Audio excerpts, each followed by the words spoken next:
नमस्कार. किमंतु लाईव्हमध्ये आपल्या सर्वांचं मनपूर्वक स्वागत. प्रश्नोत्तरे या आपल्या सदरामध्ये आज आपण ज्या प्रश्नाचा विचार करणार आहोत त्याचं नाव आहे वाघ्या, सत्य आणि असत्य. हा प्रश्न घ्यायचं कारण असं आहे की वाघ्या कुत्र्याचा वाद आपल्या महाराष्ट्रामध्ये काही वर्षापूर्वी 2011-2012 साली प्रचंड मोठ्या प्रमाणामध्ये उसळला होता आणि वाघ्या कुत्रा खरोखर अस्तित्वात होता का नव्हता याच्याबद्दल मोठी चर्चा झाली. वाघ्या कुत्र्याचा पुतळा हलवण्यात आला, फोडून टाकण्यात आला, खाली टाकण्यात आला, परत आणून बसवण्यात आला. वेगवेगळ्या विचारवंतांनी आपली वेगवेगळी मतं या विषयावर मांडली.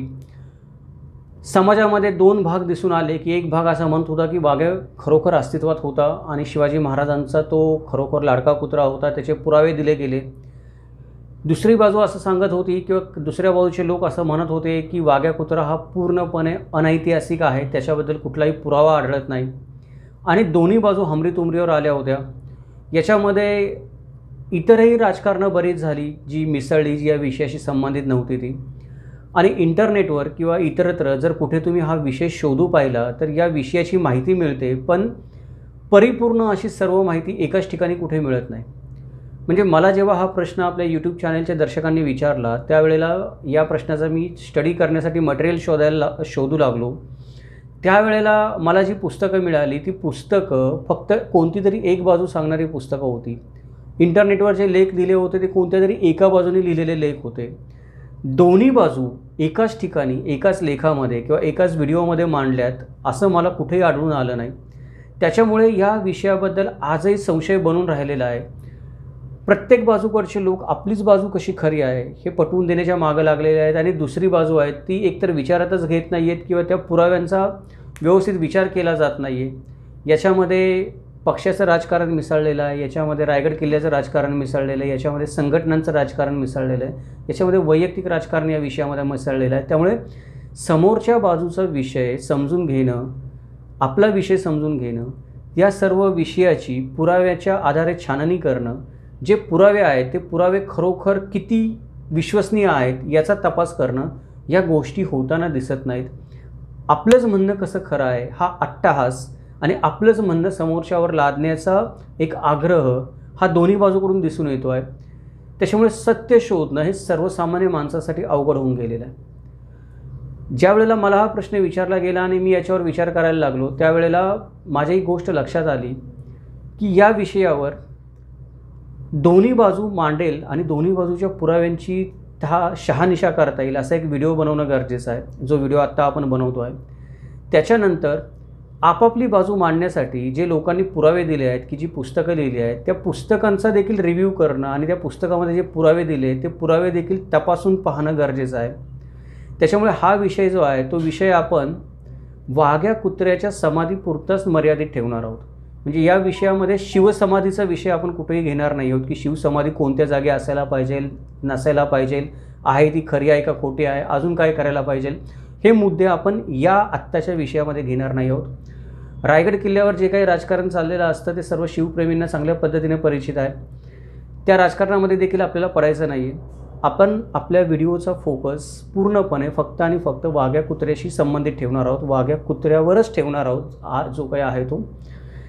त्याच्यानंतर आपण फक्त आणि फक्त त्याच लोकांचा विचार करणार आहोत ज्यांनी आपल्या मताच्या समर्थनार्थ काही ना काहीतरी लिहिण्याची तसदी घेतलेली आहे. कारण उचलली जीभ लावली टाळ्याला अशा प्रकारच्या व्यक्तिमत्वांची आपल्या भारत देशामध्ये तरी काही कमतरता नाही. कोणताही विषय एकदा बातमीमध्ये आला, न्यूजमध्ये आला, मीडियामध्ये आला, चर्चेला आला, मोठा झाला, प्रकाशझोतामध्ये आला की सर्वजण आपापलं म्हणणं तावातावाने मांडायला लागतात, बोलायला लागतात, विचार करत नाहीत, पुरावे आहेत का नाही ते तपासून पाहत नाहीत, सर्व लोक बोलायला लागतात. त्यामुळे बोलणाऱ्या लोकांचा आपण विचार करणार नाही आहोत, कारण बोलायला काही लागत नाही, आपल्याला फक्त आपलं तोंड उघडायचं असतं आणि बोलायचं असतं. पण जेव्हा एखादा विषय तुम्ही विचार करता आणि त्याच्यावर काहीतरी लिहिता तेव्हा ते सिरियसली लिहिलं गेलेलं असतं. कधीकधी ते एखादं सत्य उजेडात आणण्यासाठी लिहिलेलं असतं, कधीकधी ते सत्य दडपण्यासाठी सुद्धा लिहिलेलं असतं. पण इथे आपण काय करणार आहोत की पुढचे जे 3 व्हिडिओ मी बनवणार आहे, किमान 3 व्हिडिओ तरी बनवणार आहे, ती 3 जी पुस्तकं वाघ्या कुत्र्याच्या विषयावर लिहिली गेलेली आहेत त्या पुस्तकांवर आपण बनवणार आहे.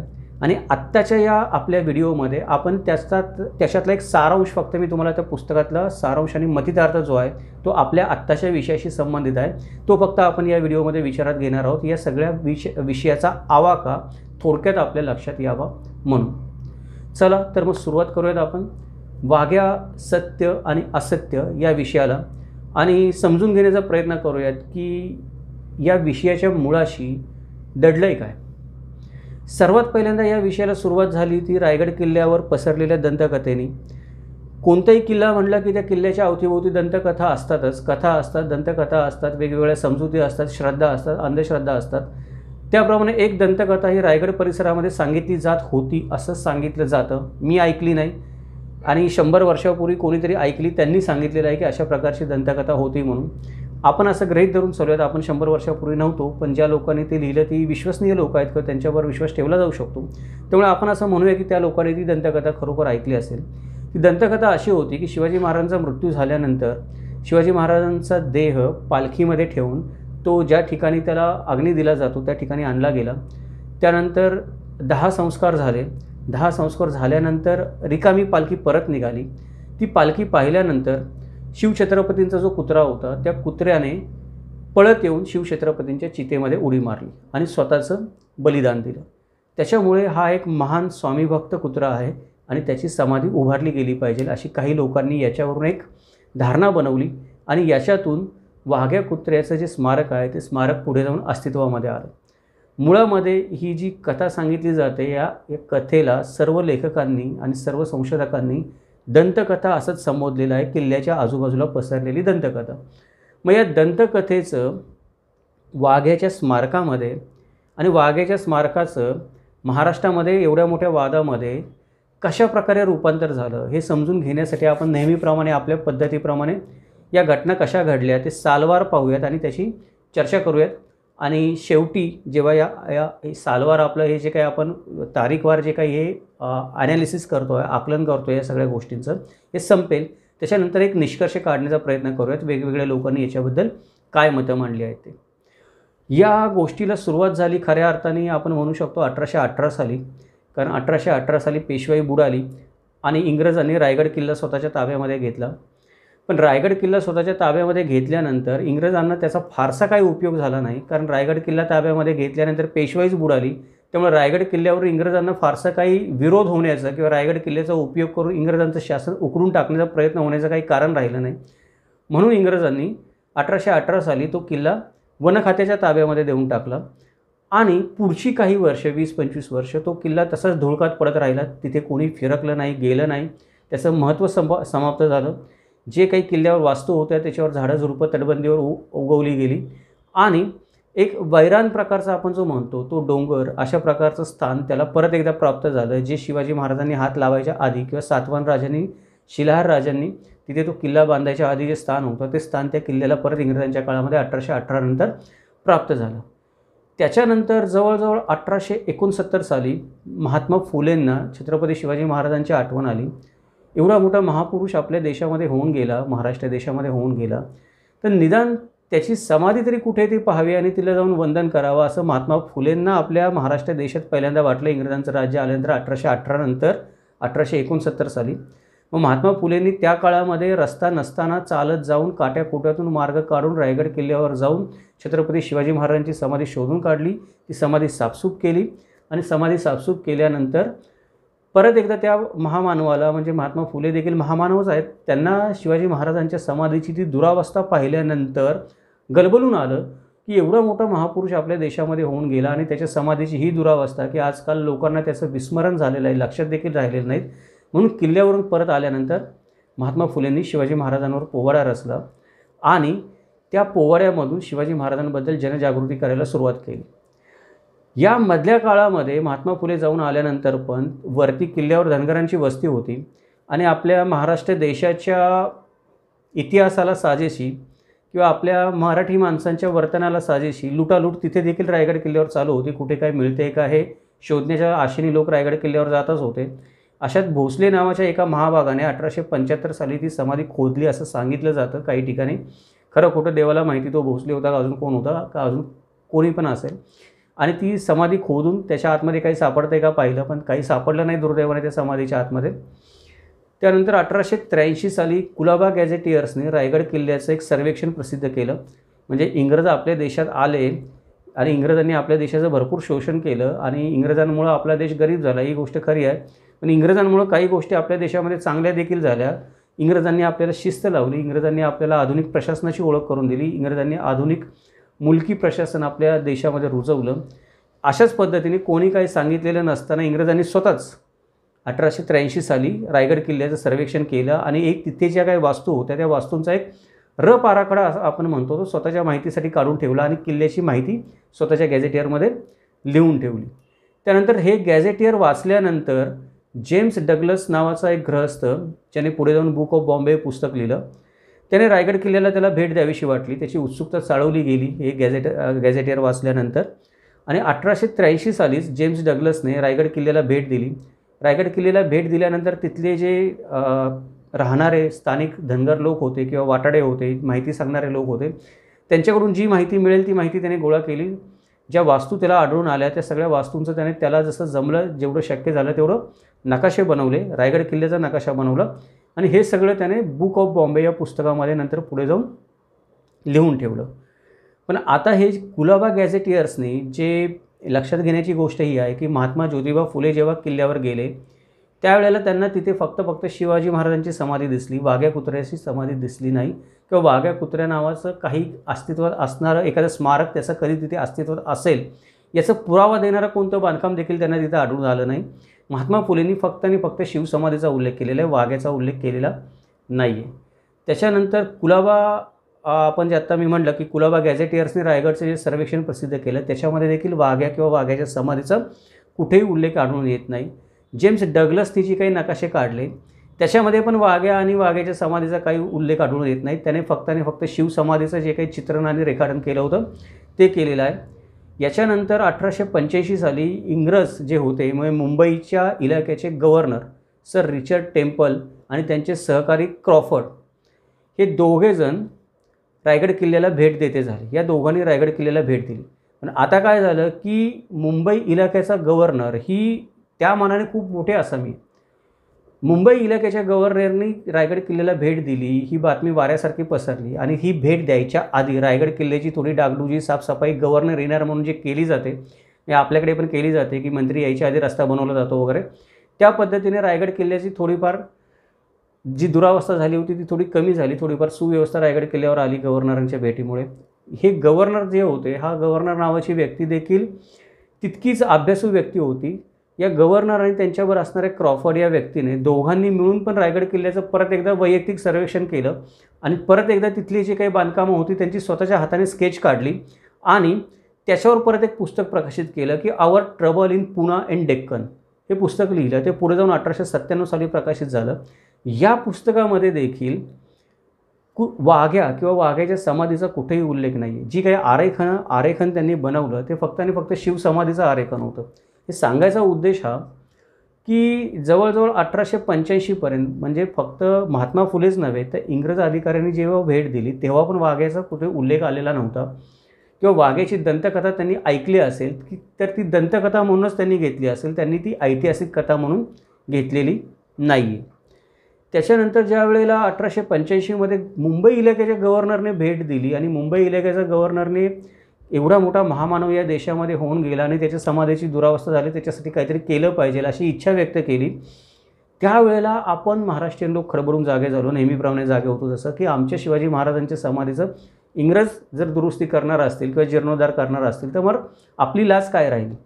याच्यामुळे 1885 राव बहादूर जोशी, लोकमान्य टिळक, न्यायाधीश तेलंग, न्यायाधीश रानडे, न्यायाधीश कुंटे ही सगळी मंडळी एकत्र आली आणि त्यांनी 1885 एक सभा घेतली.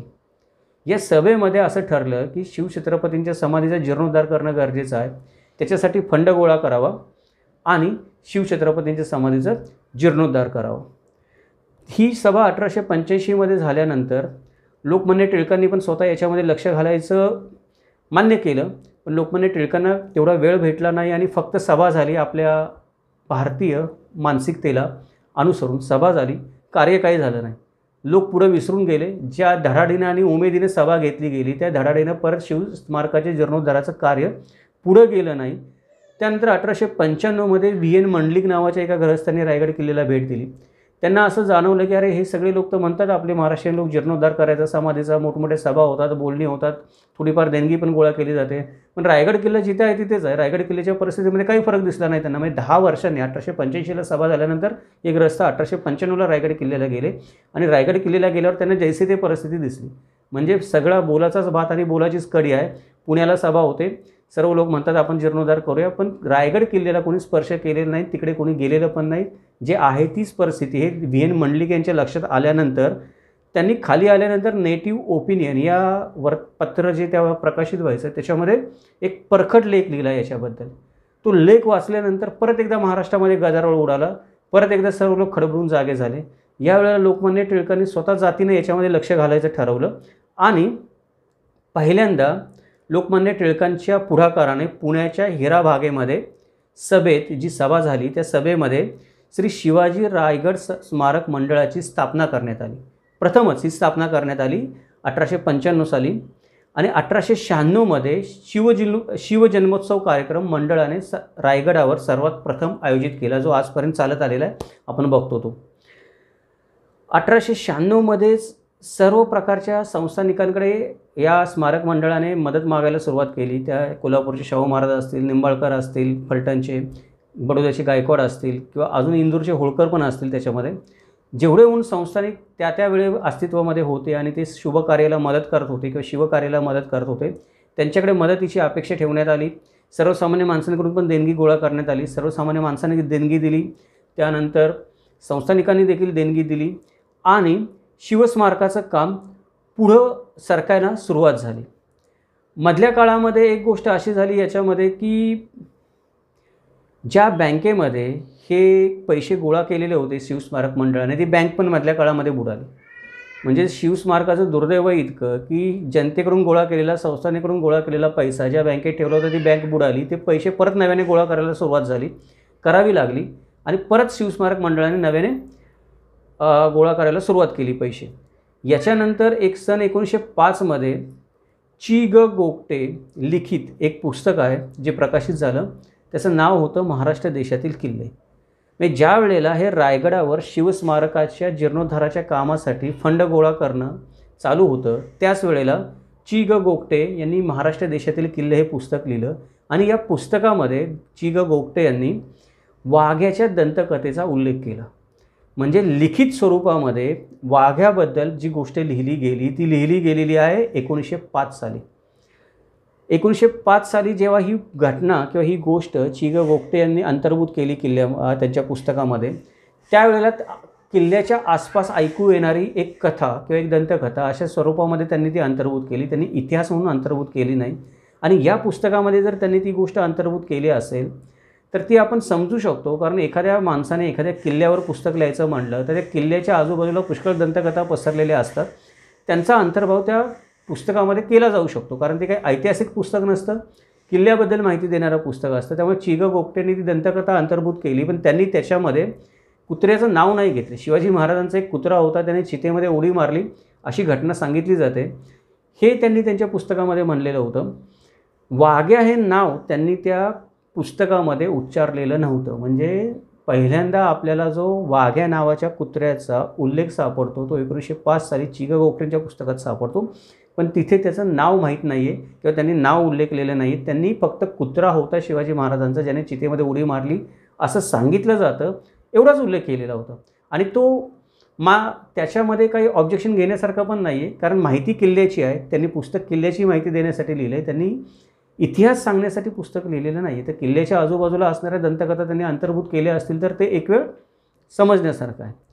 त्याच्यानंतर 1906 साली मंडळाचे अध्यक्ष दाजी आबाजी खरे यांनी ब्रिटिश गव्हर्नर लॉर्डकडे परत एकदा अर्ज केला की आता परत एकदा शिवस्मारकाचं काम मार्गाला लावायचं ठरवलं सगळ्यांनी हे पुस्तक प्रकाशित झाल्यानंतर. आणि परत एकदा असं ठरवलं की आपण इंग्रज सरकारला थोडासा रेटा लावला पाहिजे, म्हणून इंग्रज सरकारच्याकडे अर्ज दाखल केला की आम्ही शिवस्मारकाचं काम करतो म्हणून. मधल्या काळामध्ये गडबड अशी झाली की 1914 साली म्हणजे इंग्रजांनी काही आडकाठी आणली नाही. असं दाखवलं जातं की इंग्रजांचा शिवस्मारकाला विरोध होता. इंग्रजांचा शिवस्मारकाला विरोध नव्हता. त्याची 2 कारणं आहेत. एक म्हणजे इंग्रज जरी आपल्या भारत देशाचे शत्रू असले तरी इंग्रजांकडे सद्सद विवेक बुद्धी ज्याला आपण म्हणतो किंवा एखाद्या गोष्टीकडे पाहण्याची तर्कशुद्ध बुद्धी किंवा एखाद्या गोष्टीचं महत्त्व ओळखणं हे इंग्रजांना आपल्यापेक्षा जास्त जमतं. त्यामुळे इंग्रजांना शिवछत्रपती जरी इंग्रजांचे वैरी असतील त्या काळामध्ये 16व्या शतकामध्ये, तरी 18व्या शतकामध्ये इंग्रजांच्या शिवछत्रपतींचं महत्त्व चांगल्या प्रकारे लक्षात आलं होतं की शिवछत्रपती काही तोलामोलाचे व्यक्ती होते. म्हणून इंग्रजांनीच शिवछत्रपतींच्या समाधीवर दिवाबत्ती करण्यासाठी वर्षाला काही पैसे देऊ केले होते आणि इंग्रजच दिवाबत्ती करत होते शिवसमाधीवर, आपण दिवाबत्ती करत नव्हतो. याचा अर्थ काय होतो की शिवाजी महाराज जेवढे त्यांच्या शत्रूंना कळले तेवढे आपल्याला कळले नाहीत. आपण अजूनही फक्त आणि फक्त त्या समाध्यांमध्ये आणि पुतळ्यांमध्येच अडकून पडलेलो आहोत. महत्त्व कळलं शिवछत्रपतीचं त्यांच्या शत्रूंना. त्यामुळे आबाजी खरे यांनी अर्ज दाखल केला आणि सांगितलं की आम्ही काम करतो. त्यावेळेला इंग्रज म्हणाले की आमचं काही ऑब्जेक्शन नाही आहे, तुम्ही वर्गणी गोळा करा आणि आम्हाला सांगा, काही पैसे आम्ही पण टाकू त्याच्यामध्ये. पण हे काम पुढं सरकलं नाही. ते मी बोलल्याप्रमाणे की बँक बुडाली, बाकीच्या अडचणी, सर्व लोक एकत्र आले नाहीत. लोकमान्य टिळकांना मधल्या काळामध्ये शिक्षा झाली. लोकमान्य टिळक पण महाराष्ट्रामध्ये नव्हते. त्यामुळे भारताचं स्वातंत्र्य जे युद्ध आपण म्हणतो किंवा भारताच्या स्वातंत्र्याचा लढा म्हणतो, तो स्वातंत्र्याचा लढायची पण त्यावेळेला कुठे ना कुठेतरी हालचाल सुरू झाली इंग्रजांच्या विरोधामध्ये. त्यामुळे हे काम त्यावेळेला रेंगाळलं. पण त्या काळामध्ये इंग्रज एक गोष्ट अशी करत होते की जवळजवळ 1914 म्हणजे 1901 पासून ते 1914पर्यंत, दुसऱ्या महायुद्धापर्यंत इंग्रजांनीच शिवाजी महाराजांचे फोटो महाराष्ट्राच्या सगळ्या शहरामध्ये चिकटवलेले होते. आणि तुम्ही शिवाजी महाराजांचे वंशज आहात तेव्हा तुम्ही इंग्रजांच्या सैन्यात सामील व्हा आणि इंग्रजांच्या बाजूने लढून मान सन्मान मिळवा, म्हणून इंग्रजच मराठ्यांना आवाहन करत होते महाराष्ट्रामध्ये शिवछत्रपतींचा फोटो लावून की तुम्ही इंग्रजांच्या सैन्यामध्ये सामील व्हा. कारण पहिल्या महायुद्धामध्ये इंग्रजांना मनुष्यबळाची गरज होती आणि मराठ्यांची ताकद इंग्रजांनी अनुभवलेली होती की मराठ्यांचं लढण्याचं कौशल्य, मराठ्यांचं शौर्य, मराठ्यांची इमानदारी इंग्रजांना माहीत होती. त्यामुळे शिवछत्रपतींच्या फोटोचा वापर करून इंग्रज मराठ्यांना आवाहन करत होते की तुम्ही आमच्या फौजेमध्ये सामील व्हा. तर मग इंग्रज शिवस्मारकाला विरोध कशाला करतील? उलट शिवस्मारकाला इंग्रजांनी मदत केली तर जास्त मराठीच इंग्रजांच्या सैन्यामध्ये सामील होतील. त्यामुळे हे जे सांगितलं जातं की प्रत्येक कथेमध्ये की इंग्रजांचा विरोध होता शिवस्मारकाला, ही गोष्ट निखालच खोटी आहे. पुढे जाऊन ती गोष्ट सिद्ध देखील होईल. जेव्हा मी आता पुढचा मुद्दा येईल त्यावेळेला आपण त्यामध्ये बोलूच की इंग्रजांनी ज्या वेळेला शिवस्मारक बांधायचं ठरवलं तेव्हा इंग्रज सरकारने स्वतः काही पैसे दिले. जर इंग्रजांचा शिवस्मारकाला विरोध असता, शिवाजी महाराजांना विरोध असता, तर इंग्रजांनी 2 गोष्टी केल्या नसत्या. पहिलं तर शिवाजी महाराजांचा फोटो लावून आवाहन केलं नसतं आणि दुसरी गोष्ट शिवस्मारकाला पैसे दिले नसते. त्यामुळे हा मुद्दा इथे निकालामध्ये निघतो की इंग्रजांचा शिवस्मारकाला विरोध होता. पुढे काय झालं की पुढे 1914 साली हे झालं पहिल्या महायुद्धाच्या काळामधल्या घडामोडी. 1916 साली एक अशी घटना घडली की जिने या वाघ्याच्या राजकारणाला किंवा वाघ्याच्या विषयाला दूरगामी कलाटणी दिली की जी पुढपर्यंत चालत आली. 1916मध्ये राम गणेश गडकरींनी, ज्यांना आपण महाराष्ट्रातले शेक्सपियर म्हणून ओळखतो किंवा संबोधलं जातं त्यांच्या साहित्य क्षेत्रातल्या कामगिरीच्या संदर्भात, या राम गणेश गडकरींनी एक नाटक लिहिलं. त्या नाटकाचं नाव आहे राजसन्यास. या राजसन्यास नाटकासाठी त्यांनी जी अर्पणपत्रिका लिहिली ती अर्पणपत्रिका त्यांनी वाघ्या कुत्र्याला अर्पण करून टाकली. आता याच्यामुळे काय झालं की या अर्पणपत्रिकेमध्ये राजसन्यास नाटक हे वेगळ्या विषयावर आहे. ते छत्रपती संभाजी महाराजांबद्दल आहे, वादग्रस्त देखील आहे. त्याचा देखील एक व्हिडिओ आपण बनवणार आहोत याच मालिकेमध्ये पुढच्या याच्यामध्ये विश्लेषण करण्यासाठी पूर्णपणे. कारण त्याचं विश्लेषण केल्याखेरीज वाघ्याचा विषय निकालात निघू शकत नाही. कारण वाघ्याला, एका कुत्र्याला एक नाटकाची अर्पणपत्रिका ज्यावेळेला लिहिली जाते त्यावेळेला तो फार महत्त्वाचा होऊन जातो. आणि या अर्पणपत्रिकेमध्ये गडकरींनी पहिल्यांदा शिवाजी महाराजांच्या कुत्र्याला वाघ्या हे नाव दिलेलं आहे. म्हणजे शिवाजी महाराजांच्या कुत्र्याचं नाव वाघ्या होतं का नव्हतं आपल्या कोणाला माहीत नाही. ते त्या इतिहासामध्ये कुठे लिहिलेलं नाही. कुत्रा होता हेच इतिहासामध्ये कुठे लिहिलेलं नाही आहे. पण गडकरी जेव्हा म्हणतात की वाघ्या कुत्रा, त्यावेळेला आपण आता म्हणायला लागलेलो आहोत वाघ्या कुत्रा. शिवाजी महाराजांच्या कुत्र्याला हे नाव गडकरींनी त्यांच्या अर्पणपत्रिकेमध्ये दिलेलं आहे. आणि त्याच्यानंतर बऱ्यापैकी हा कुत्रा जो आहे तो समाजामध्ये प्रचलित झाला. कारण ची ग गोगटेंनी जे पुस्तक लिहिलेलं होतं ते इतिहासप्रेमींपुरतं आणि दुर्गप्रेमींपुरतंच मर्यादित राहिलं होतं.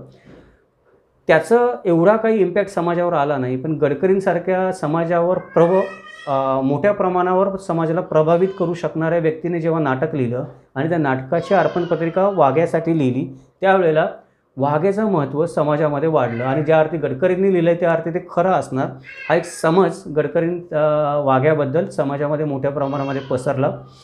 आता आपण फक्त वाघ्याबद्दलच बोलू. गडकरींच्या राजसन्यास नाटकाबद्दल आणि त्याच्याबद्दल त्यांनी संभाजी महाराजांबद्दल आणि शिवाजी महाराजांबद्दल काय लिहिले ते आता इथे डिस्कस करणार नाही आपण. विषय आपला दुसऱ्या बाजूला जाऊ नये म्हणून ते आपण पुढच्या व्हिडिओमध्ये ज्यावेळेला आपण गडकरींच्या नाटकाची समीक्षा करू त्यावेळेला आपण त्या व्हिडिओमध्ये त्या गोष्टींबद्दल बोलूया. पुढे काय झालं की 6 फेब्रुवारी 1925 मंडळाने सगळे पैसे गोळा केले, जेवढे त्यांना गोळा करता येत होते तेवढे. अंदाजे 19 मंडळाने 12,000 रुपयाचा फंड गोळा केला. त्याच्यामध्ये ब्रिटिश सरकारने स्वतःचे 5,000 रुपये घातले आणि पुरातत्व खाते वेस्टर्न सर्कलच्या सुप्रिटेंडंटनी 2,403 रुपये घातले. असा एकूण मिळून 19,043 रुपयाच्या खर्चाला मान्यता मिळाली की एवढा खर्च करून शिवाजी महाराजांच्या स्मारकाचा जीर्णोद्धार करण्यात यावा. ही गोष्ट झाली 1925 साली. आता इथे बघा, मी तुम्हाला मागाशी म्हणलो तसं की खरं तर ब्रिटिशांनी पैसे द्यायची काही गरज नव्हती, की मंडळाने जेवढे पैसे दिले ते तुम्ही पैसे वापरा आणि तुम्ही शिवाजी महाराजांचं स्मारक बनवा असं ब्रिटिश म्हणू शकत होते. पण मंडळाने जे पैसे दिले त्याच्यामध्ये ब्रिटिशांनी पण स्वतःच्या पदरचे 5,000 रुपये आणि पुरातत्व खात्याने पण स्वतःच्या पदरचे 2,403 रुपये घातले. याचा अर्थ ब्रिटिशांचा शिवाजी महाराजांच्या समाधीला विरोध नव्हता, स्मारकाला विरोध नव्हता. शिवाजी महाराजांचं कार्यकर्तृत्व ब्रिटिशांना देखील चांगल्या प्रकारे कळून चुकलेलं होतं आणि शिवाजी महाराजांचा महाराष्ट्रातल्या जनतेवर असणारा प्रभाव हा त्यांना माहीत होता. त्यामुळे शिवस्मारकाला विरोध करणं ब्रिटिश शक्यच नव्हतं आणि त्यांनी ते केलं देखील नाही. आता सन 1926 साली शिवाजी महाराजांची जी समाधी आपण आज बघतो किंवा स्मारक आपण जे बघतो ती जीर्णोद्धारित वास्तू सन 1926 साली बांधण्यात आली. पण त्याच्यानंतर सन 1929 साली राजधानी रायगड नावाचं एक पुस्तक प्रकाशित झालं. या पुस्तकामध्ये देखील वाघ्या कुत्र्याच्या समाधीचा कुठेही उल्लेख नाही. याचा अर्थ काय आहे की 1926 साली ती समाधी तिथे नव्हती म्हणून तिचा उल्लेख आला नाही, किंवा जी समाधी होती ती समाधी वाघ्या कुत्र्याची आपण म्हणतो किंवा वाघ्या कुत्रा आपण जे म्हणतो ते अजूनही एक नाटकातले काल्पनिक पात्र म्हणून गणलं जात होतं. त्याला ऐतिहासिक पात्र म्हणून दर्जा मिळालेला नव्हता 1929 सालापर्यंत. कारण जर तो मिळाला असता तर 1929 साली त्या पुस्तकामध्ये त्याचा उल्लेख आला असता. त्यानंतर 1936 साली म्हणजे जवळजवळ समाधी बांधल्यानंतर 10 वर्षांनी दगडी चौतऱ्यावर वाघ्या कुत्र्याचं शिल्प बसवण्यात आलं. आता त्याची वेगळी वेगळी कारणं दिली जातात, त्याचे वेगळं राजकारण आहे की 10 वर्ष याला वेळ का लागला. वेगळ्या लोकांनी त्याची वेगळी मीमांसा केलेली आहे, वेगळी स्पष्टीकरणं दिलेली आहेत, वेगळ्या प्रकारे समर्थन केलेलं आहे की शिवाजी महाराजांची समाधी आणि वाघ्या कुत्र्याची समाधी याच्यामध्ये 10 वर्षाचा काळ का गेला. तर आत्ता आपण त्याच्यामध्ये जाणार नाही आहोत, कारण मागाशी मी म्हटलं तसं की शिवाजी महाराजांची समाधी किंवा रायगडवरचं राजकारण हा आपला आत्ताचा विषय नाही. वाघ्या कुत्रा सत्य आणि असत्य आपला विषय आहे, त्यामुळे आपण त्यात जाणार नाही आहोत. इथे फक्त लक्षात ठेवण्याची गोष्ट एवढीच आहे की शिवाजी महाराजांची समाधी 1926 साली उभारली गेली आणि त्याच्यानंतर 10 वर्षांनी वाघ्या कुत्र्याची समाधी उभारली गेली.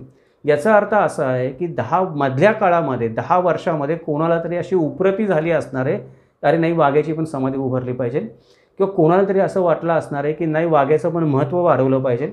कोणाला तरी असं वाटलं पाहिजे की वाघ्या खरोखरच ऐतिहासिक पात्र आहे. कोणाला तरी असं वाटलं असलं पाहिजे की वाघ्याच्या नावाने आपली काहीतरी पोळी शेकता येईल आपल्याला, वाघ्या काल्पनिक पात्र असलं तरी पण. या अशा प्रकारच्या काही घटना मधल्या काळामध्ये घडलेल्या असतील, त्याच्या अनेक शक्यता असतील.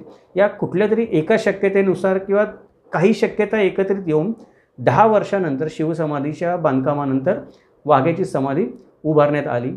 त्यानंतर 2012 साली महाराष्ट्रातल्या काही संघटनांनी मोठं वादंग उठवलं त्याच्याबद्दल की याचा इतिहासामध्ये कुठेच उल्लेख नाही आहे वाघ्याचा. आता ही गोष्ट सत्य आहे की ज्या वेळेला आपण पुरावे तपासून बघतो त्यावेळेला समकालीन पुरावे, त्यानंतर प्रथम दर्शनी पुरावे आपण ज्याला म्हणतो किंवा प्रथम दर्जाची साधनं आपण ज्याला म्हणतो, दुय्यम दर्जाची साधनं किंवा दुय्यम दर्जाचे पुरावे आणि तिसरे जे असतात ते कनिष्ठ पुरावे, अशी पुराव्यांची वर्गवारी केली जाते.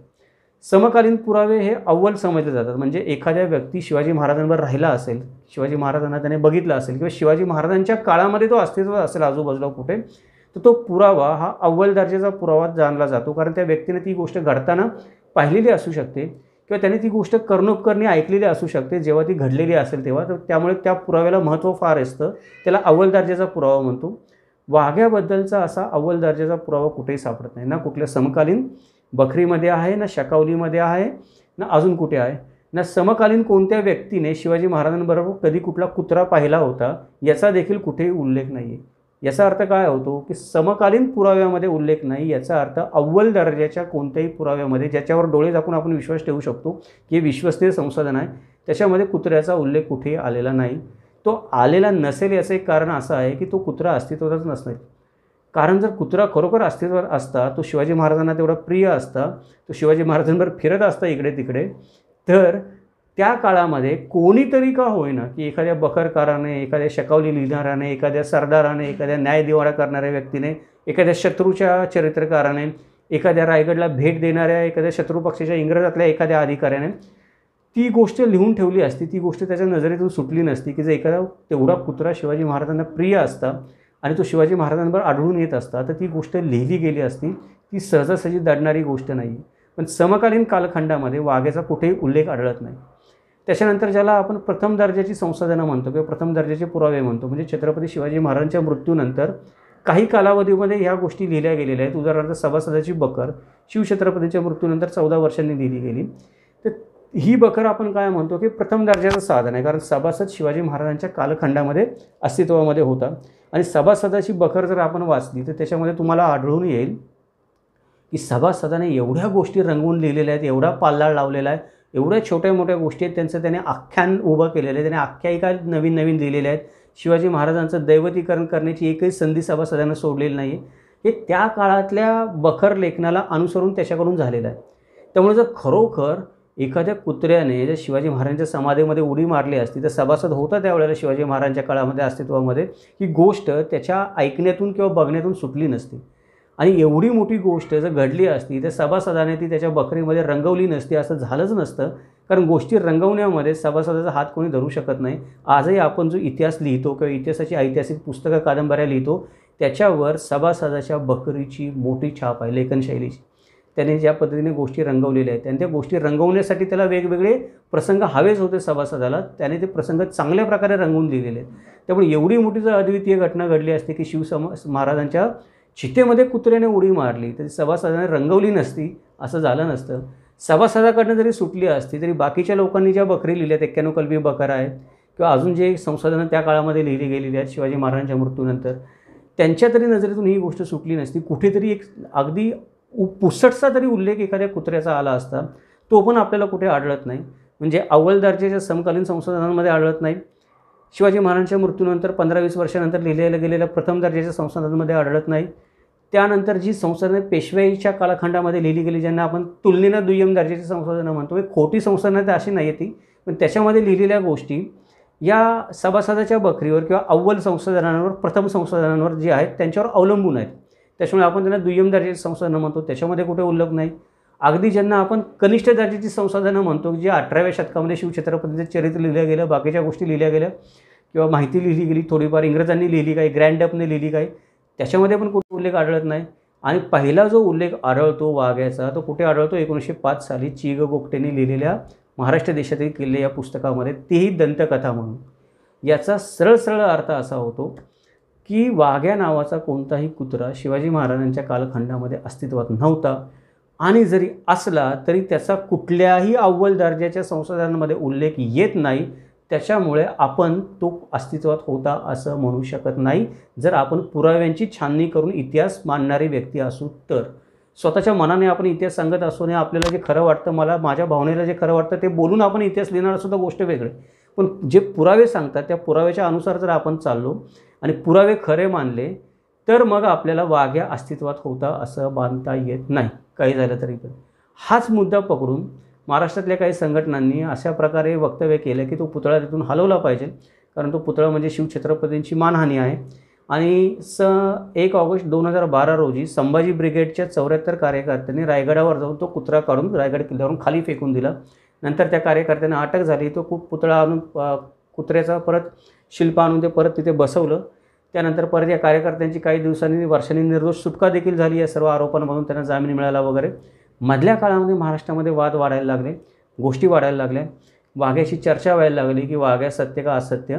आणि ह्या सगळ्या घडामोडी ज्या 1818मध्ये इंग्रजांनी रायगड किल्ला जिंकल्यानंतर, पेशवाई बुडाल्यानंतर ते आत्तापर्यंत 2018पर्यंत या सगळ्या घडलेल्या घडामोडी आहेत. या अशा प्रकारच्या घडामोडी घडलेल्या आहेत या विषयाबद्दल.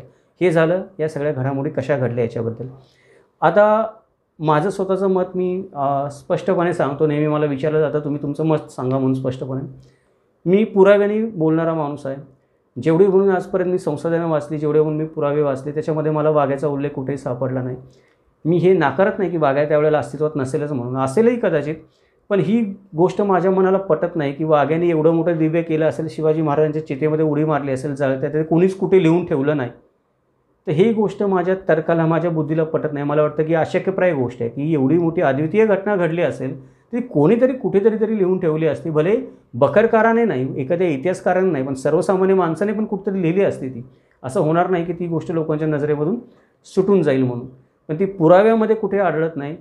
ती सर्वसामान्य माणसांच्या देखील कुठे लिखाणामध्ये कोणी लिहिलेले पत्रबित्र त्याच्यामध्ये पण आढळत नाही, किंवा परकीय इतिहासकारांच्या याच्यामध्ये पण त्याचा उल्लेख आढळत नाही.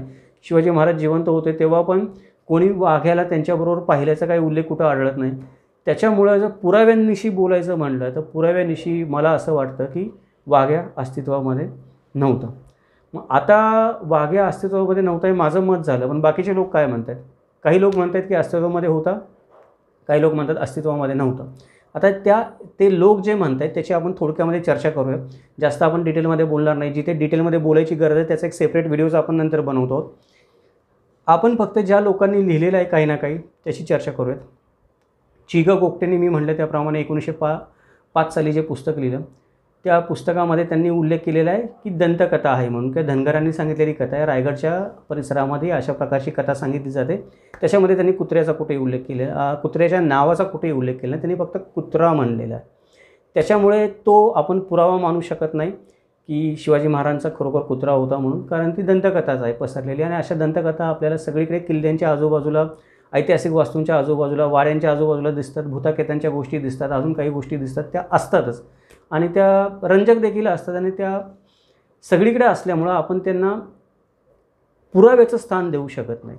ते एक माहितीचा स्रोत होऊ शकतात, पण त्या माहितीच्या स्रोताचं उपस्थित जे आपल्याकडे संसाधनं उपलब्ध आहेत त्या संसाधनांमध्ये संशोधन केल्यानंतर जर काही रेफरन्स लागला तरच आपण त्याला पुरावा म्हणू शकतो त्या दंतकथेला जी सांगण्यात येते. तसं वाघ्याचा कुठंही रेफरन्स लागत नाही कोणत्याही संशोधनांमध्ये, कोणत्याही दर्जाच्या, प्रथम, अव्वल, दुय्यम, तिय्यम, कनिष्ठ कुठल्याही दर्जाच्या संशोधनामध्ये कुत्र्याचा उल्लेख येत नाही. त्यामुळे ही दंतकथाच आहे चिग गोगटेंच्या बाबतीमध्ये. आणि चिग गोगटेंनी देखील असं ठासून वक्तव्य केलं नाही, असा अट्टहास केला नाही किंवा असं सांगण्याचा प्रयत्न केला नाही कधी की वाघ्या नावाचा कुत्रा होता, तो शिवाजी महाराजांचा होताच. माझं म्हणणं आहे तो होताच. त्याच्याबद्दल त्यांनी काही संदर्भ पुरावे देण्याचा पण प्रयत्न केला नाही. त्यांनी जस्ट फक्त मेन्शन केलेलं आहे पुस्तकामध्ये की असं असं ऐकलं, माझ्या कानावर आला, अशा प्रकारची कुत्र्याची कथा रायगड परिसरामध्ये सांगितली जाते.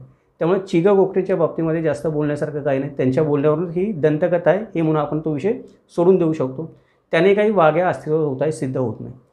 त्याच्यानंतर वाघ्याला मुलामा प्राप्त करून देणं किंवा वाघ्याला समाजामध्ये महत्त्व प्राप्त करून देण्याचं काम जर कुणी केलं असेल तर राम गणेश गडकरींनी केलं. त्यांनी अख्खच्या अख्खं राजसन्यास नाटकच वाघ्याला अर्पण केलं. त्याच्यामुळे वाघ्याचं महात्म्य समाजामध्ये फारच वाढलं. आता वाघ्याला राजसन्यास हे नाटक अर्पण करायचे राम गणेश गडकरींना कारण काय, हा विचार माझ्या मनात येतो की तुम्ही नाटक लिहिलं तर तुम्ही नाटक कोणालाही अर्पण करू शकत होता. शिवाजी महाराजांसारखी व्यक्ती अस्तित्वात असताना अद्वितीय त्या व्यक्तीला नाटक अर्पण करायचं सोडून तुम्ही त्यांच्या कुत्र्याला नाटक का अर्पण करता? किंवा अजूनही जगामध्ये आजूबाजूला व्यक्ती होत्या, राम गणेश गडकरींच्या आजूबाजूला जिवंत असणाऱ्या पण व्यक्ती होत्या, त्यातल्यापैकी कोणाला ते अर्पण करू शकले असते. वाघ्यालाच अर्पण का केलं? वाघ्याचं एवढं महत्त्व वाढवायचं कारण काय, किंवा त्या कुत्र्याला वाघ्या हे नाव देऊन त्याचं बारसं करून समाजामध्ये त्याला रुजवायचं कारण काय राम गणेश गडकरींना? याच्यावर आपण एक व्हिडिओ वेगळा बनवतो पुढे, राम गणेश गडकरींच्या राजसन्यास या नाटकाचा समीक्षा करणारा. आत्ता फक्त मी थोडक्यामध्ये सांगतो की आपल्या विषयाला धरून मला जे वाटतं आहे, मला असं वाटतं की राजसन्यास हे नाटक जर कोणी ऐकलं, बघितलं, वाचलं असेल तर असं लक्षात येईल की त्याच्यामध्ये गडकरींची जी भाषा आहे ती संभाजी महाराजांची बदनामी करणारी आहे. काही ठिकाणी ती भाषा अत्यंत अश्लील आहे. कधी कधी असं फील व्हायला लागतं की आपण एखादं बी ग्रेडचं एखादं कामुक मासिक तर वाचत नाही, इतक्या लेवलपर्यंत ती भाषेचा दर्जा ढासळलेला आहे. शिवाजी महाराजांबद्दल जी वर्णनं केलेली आहेत किंवा जे बोललं गेलेलं आहे, रामदास स्वामींबद्दल जे बोललं गेलेलं आहे ते कानाला ऐकवण्याच्या पलीकडे आहे की या ज्या गोष्टी आहेत त्या की जे उल्लेख केले जातात. आणि नाटककाराला नाटक लिहिण्याची एक मुभा असते. नाटककार थोडंसं स्वातंत्र्य घेत असतो ऐतिहासिक गोष्टी स्वतःच्या मनाप्रमाणे मुडपण्याचं, पण ते स्वातंत्र्य घेतल्यानंतर खलनायकाचं एखादं पात्र पैदा करून त्याच्या तोंडामध्ये ते संवाद घातले जातात. की एखादी गोष्ट बोलायची असेल तर त्या सगळ्या गोष्टी त्या नाटकामध्ये झालेल्या आहेत. पण त्या एवढ्या खालच्या लेवलला जाऊन झालेल्या आहेत की ते नाटकाचा दर्जाच एवढा खाली गेलेला आहे की राम गणेश गडकरींसमोर त्या काळामध्ये प्रश्न उभा राहिलेला असणार. मला असं वाटतं की नाटक कोणाला अर्पण करावं, कारण कोणत्याही व्यक्तीला ते नाटक अर्पण केलं असतं त्यानं ते स्वीकारलं नसतं. जिवंत व्यक्तीला ते नाटकामध्ये जी काही भाषा वापरली गेली, जो खोटेपणा केला गेला आहे, ज्या पद्धतीचा नाटकाचा दर्जा होता तो, त्या पद्धतीनं ते कुठल्याही जिवंत व्यक्तीने ते अर्पणपत्रिका स्वीकारली नसती, त्याला विरोध केला असता. शिवाजी महाराजांना अर्पण करायचं म्हटलं तर छत्रपती शिवाजी महाराजांच्या मुलाविरुद्धच त्याच्यामध्ये बदनामी केलेली आहे संभाजी महाराजांच्या विरोधामध्ये. तर शिवाजी महाराजांना अर्पण करून पण उपयोग नाही. अजून आजूबाजूला कोणाला अर्पण करायचं म्हणलं ऐतिहासिक पात्रांना तरी अर्पण केलं जाऊ शकत नाही छत्रपती संभाजी महाराजांची बदनामी केल्यामुळं. त्यात नाटकाची भाषा एवढी अश्लाघ्य असल्यामुळं कुठल्या सुसंस्कृत माणसाला पण ते नाटक अर्पण केलं जाऊ शकत नाही. त्यामुळे गडकरींना ते नाटक लिहिल्यानंतर, आता ते गडकरींनी लिहिलं का, लिहिलं कशासाठी, त्याचं कारण काय ते आपण त्या व्हिडिओमध्ये बघू पुढे. मला असं वाटतं की गडकरींना वाघ्याला ते अर्पण करणं जास्त सोयीचं पडलं असणार आहे, कारण ते वाघ्या कुत्र्याला अर्पण केल्यावर त्याच्यावर कोणी आक्षेप घेण्याचं काही एक कारण नव्हतं. आणि त्या कुत्र्याच्या स्वामी भक्तीचा महिमा वाढवण्याचं किंवा एक अजून स्वामी भक्त पात्र पुढं आणण्याचं पण श्रेय गडकरींना मिळालं. वाघ्यानी एक प्रकारे गडकरींची मोठ्या धर्मसंकटातून सुटका केली की नाटक तर लिहिलं पण ते अर्पण करायचं कोणाला, ते अर्पण केलं जाऊ शकत नाही नाटक. एवढं ते नाटक खालच्या दर्जाची साहित्यकृती झालेलं आहे. आणि गडकरींनी स्वतःच्या आयुष्याला किंवा स्वतःच्या जे बाकीची साहित्यकृती निर्माण केलेलं आहे त्याला एक लांछन लावून घेतलेलं आहे. म्हणजे संभाजी महाराजांची जी बदनामी त्याच्यामध्ये झाली किंवा जो खोटे नाटेपणा संभाजी महाराजांबद्दल त्याच्यामध्ये आला, तो एक वेळ आपण माफ करू शकतो की म्हणू शकतो त्याच्याबद्दल आपण गडकरींना माफ करू शकतो, कारण त्या काळामध्ये तेवढे संभाजी महाराजांबद्दल पुरावे उपलब्ध नव्हते. त्यामुळे उपलब्ध माहितीवरून गडकरींनी ते नाटक लिहिलं संभाजी महाराजांबद्दल असं आपण म्हणू शकतो. पण ते ज्या पद्धतीने आणि ज्या भाषेमध्ये लिहिलं आणि ज्या प्रकारे त्यांनी संभाजीराजांचं कॅरेक्टर निर्माण केलं त्याच्याबद्दल त्यांना माफ नाही केलं जाऊ शकत. माफ केलं जाऊ शकतं कशाबद्दल, पुरावे नव्हते, माहिती नव्हती म्हणून संभाजी महाराजांबद्दल काहीतरी सांगितलं गेलं चुकीचं, त्याच्याबद्दल माफ केलं जाऊ शकतं. पण ते ज्या प्रकारे सांगितलं गेलं त्याच्याबद्दल माफ केलं जाऊ शकत नाही. त्याच्यामुळं हे जे माझ्या मताप्रमाणे गडकरींचा मी स्वतः पण म्हणजे एक चाहता आहे की ज्याला आपण म्हणतो की गडकरींचं नाटक असेल, गडकरींचे एकपात्री प्रयोग असतील, गडकरींनी इतर म्हणजे ललित साहित्य लिहिलं असेल, मला स्वतःला ते वाचायला आवडतं. गडकरींकडे अत्यंत आपण जे म्हणतो की कल्पनाविलास, कल्पनाशक्ती आणि भाषेवरचं प्रभुत्व या दोन गोष्टींमध्ये गडकरींचा हात धरणारा दुसरा कोणीही वक्ता आज तागायत किंवा दुसरा कोणी नाटककार आज तागायत आपल्या देशामध्ये झालेला नाही आहे. गडकरी ही एकमेव आहेत. म्हणून आजही काय होतं की गडकरींचे जे विषय आहेत नाटकांचे, म्हणजे एकच प्याला विषय असेल, दारूबंदीसारखा विषय असेल, जो आज काय झालेला आहे की हद्दपार झालेला आहे. आज आपल्या आयुष्याचा भाग नाही, दारूबंदी हा विषय आपल्या आयुष्याचा भाग नाही. दारू पिली नाही पाहिजे, दारूमुळे काय नुकसान नफे तोटे होतात आपल्याला सगळ्यांना माहिती आहे. आपण हे तात्विकदृष्ट्या तरी ॲक्सेप्ट केलेलं आहे की दारू हानिकारक आहे. त्यामुळे तो विषय आज नाही राहिलेला दारूबंदीचा, जो गडकरींनी त्यावेळेला उचलला होता. तरी पण आज गडकरींचं नाटक परत एकदा बघावं असं वाटतं आपल्याला. याचं कारण गडकरींची शैली, म्हणजे गडकरींमध्ये एक साहित्यिक म्हणून ते सामर्थ्य आहे, ते त्यांचं महात्म्य आहे, ते त्यांचं महत्त्व आहे, ते त्यांचं वैशिष्ट्य आहे. पण राजसन्यास हे नाटक लिहून गडकरींनी स्वतःच्या त्या उत्तुंग साहित्य क्षमतेला कलंक लावून घेतलेला आहे. हे सर आज आपण म्हणू शकतो की गडकरींसारख्या माणसाने हे अशा पद्धतीचं नाटक लिहिलं नव्हतं पाहिजे.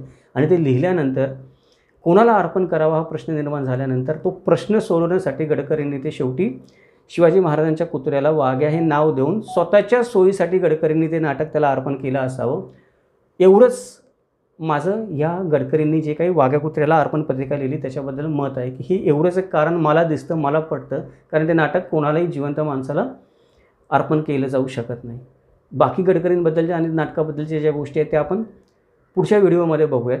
इथे फक्त एवढं लक्षात ठेवूयात की वाघ्याचा रेफरन्स जो गडकरींच्या राजसन्यास नाटकासाठी दिला जातो, राजसन्यास नाटकातल्या ओळी ज्या त्या वाघ्याच्या पुतळ्याच्या खाली लिहिलेल्या आहेत, ज्या अर्पण पत्रिकेमधल्या आहेत, त्या ओळी लिहिण्यामागची गडकरींची मजबुरी आपल्याला समजून घेता आली पाहिजे. गडकरींची अडचण आपल्याला समजून घेता आली पाहिजे. नाहीतर गडकरींनी ते नाटक शिवाजी महाराजांनाच अर्पण केलं असतं. संभाजी महाराजांवरचं नाटक शिवाजी महाराजांना अर्पण नाही करायचं तर कोणाला अर्पण करायचं. पण ते लिहिलं अशा प्रकारे आहे की ते अर्पण केलं जाऊ शकत नाही. म्हणून नाईलाजाने ते कुत्र्याला वाघ्या नाव देऊन गडकरींना अर्पण करावं लागलं असणार आहे. हे आपण या निमित्ताने समजून घेतलं पाहिजे. बाकी हे एक नाटक वगळता गडकरींना जे आपण आज मान देतो आपल्या समाजामध्ये की मराठी भाषेतले आपण त्यांना शेक्सपियर म्हणतो, ते गडकरींचं महात्म्य अबाधित आहेच. त्याला कोणीही त्यांच्या तोडीचा तेवढा मोठा नाटककार किंवा त्यांच्या शैलीचा तेवढा मोठा नाटककार परत महाराष्ट्रामध्ये झाला नाही. पण ह्या एका नाटकापुरतं गडकरींनी त्यांच्या संपूर्ण आत्तापर्यंतचे जे कीर्ती जी निर्माण केली, त्या कीर्तीला थोडंसं डाग लागण्यासारखं एक कार्य या नाटकाच्या निमित्ताने त्यांच्याकडून झालेलं आहे. आणि वाघ्या कुत्र्याचं त्याच्यामध्ये त्यांनी जो उल्लेख केलेला आहे स्वतःच्या मजबुरीसाठी, त्याच्यामुळे महाराष्ट्रात परत नव्या वादाला प्रेरणा मिळाली. कारण गडकरींनी वाघ्याचा उल्लेख केला त्यांच्या अर्पण पत्रिकेमध्ये, म्हणजे तो खराच असला पाहिजे असं काही लोकांनी तथाकथित भासवायला सुरुवात केली. गडकरींच्या ओळी त्या याच्या खाली लिहून पुतळ्याच्या वाघ्याचं महात्म्य, गडकरींचं महात्म्याच्या नावाखाली वाघ्याचं महात्म्य वाढवायला सुरुवात केली. पण इतिहासामध्ये वाघ्याचं तसं काही एक स्थान नाही आहे. आपण मागं जसं बघितलं पुराव्यानिशी तसं. आता दुसरं जे पुस्तक लिहिलेलं आहे याच्यामध्ये वाघ्याचे सत्य म्हणून, हे संजय सोनावणेंनी लिहिलेलं आहे. त्या पुस्तकाचा पण आपण रिव्ह्यू करणार आहोत पुढच्या व्हिडिओमध्ये.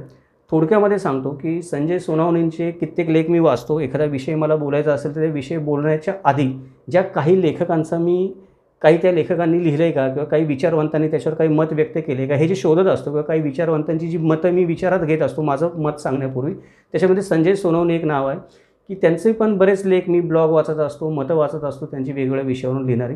पण हे पुस्तक वाचल्यानंतर त्यांच्याबद्दल माझ्या मनामध्ये थोडीफार जी आदराची भावना होती, त्या आदराच्या भावनेला धक्का बसलेला. कारण या पुस्तकामध्ये संजय सोनावणे वाघ्या कुत्र्याबद्दल भूमिका घेताना ती भूमिका तपासण्याची भूमिका घेत नाहीत, तपासनिसाची भूमिका घेत नाहीत, पुरावे तपासनिसाची भूमिका घेत नाहीत. तो वाघ्या कुत्रा हा अस्तित्वात होताच हे पुरावे दाखवून, तथाकथित पुरावे दाखवून समोरच्याच्या मनावर बिंबवण्याचा प्रयत्न करतात. वाघ्या हा अस्तित्वात होता, तो ऐतिहासिक पात्र होता, हे अट्टाहास ते करतात त्यांच्या पुस्तकामध्ये, असं मला ते पुस्तक वाचल्यानंतर जाणवलं. त्याच्यासाठी त्यांनी जे पुरावे दिले ते पुरावे अपुरे आहेत. मी असं म्हणत नाही की ते पुरावे खोटे आहेत, पण ते पुरावे जर आपण मराठा इतिहासाची संसाधनं तपासण्याची ज्या कसोटी लावतो त्या कसोटीवर टिकणार नाहीत. त्यातला कुठलाही पुरावा अव्वल दर्जाचा नाही आहे, त्यातला कुठलाही पुरावा इव्हन प्रथम दर्जाचा देखील नाही आहे. त्या पुराव्यांमध्ये त्यांनी जे पुरावे दिलेले आहेत त्याच्यामध्ये अपूर्णता आहे.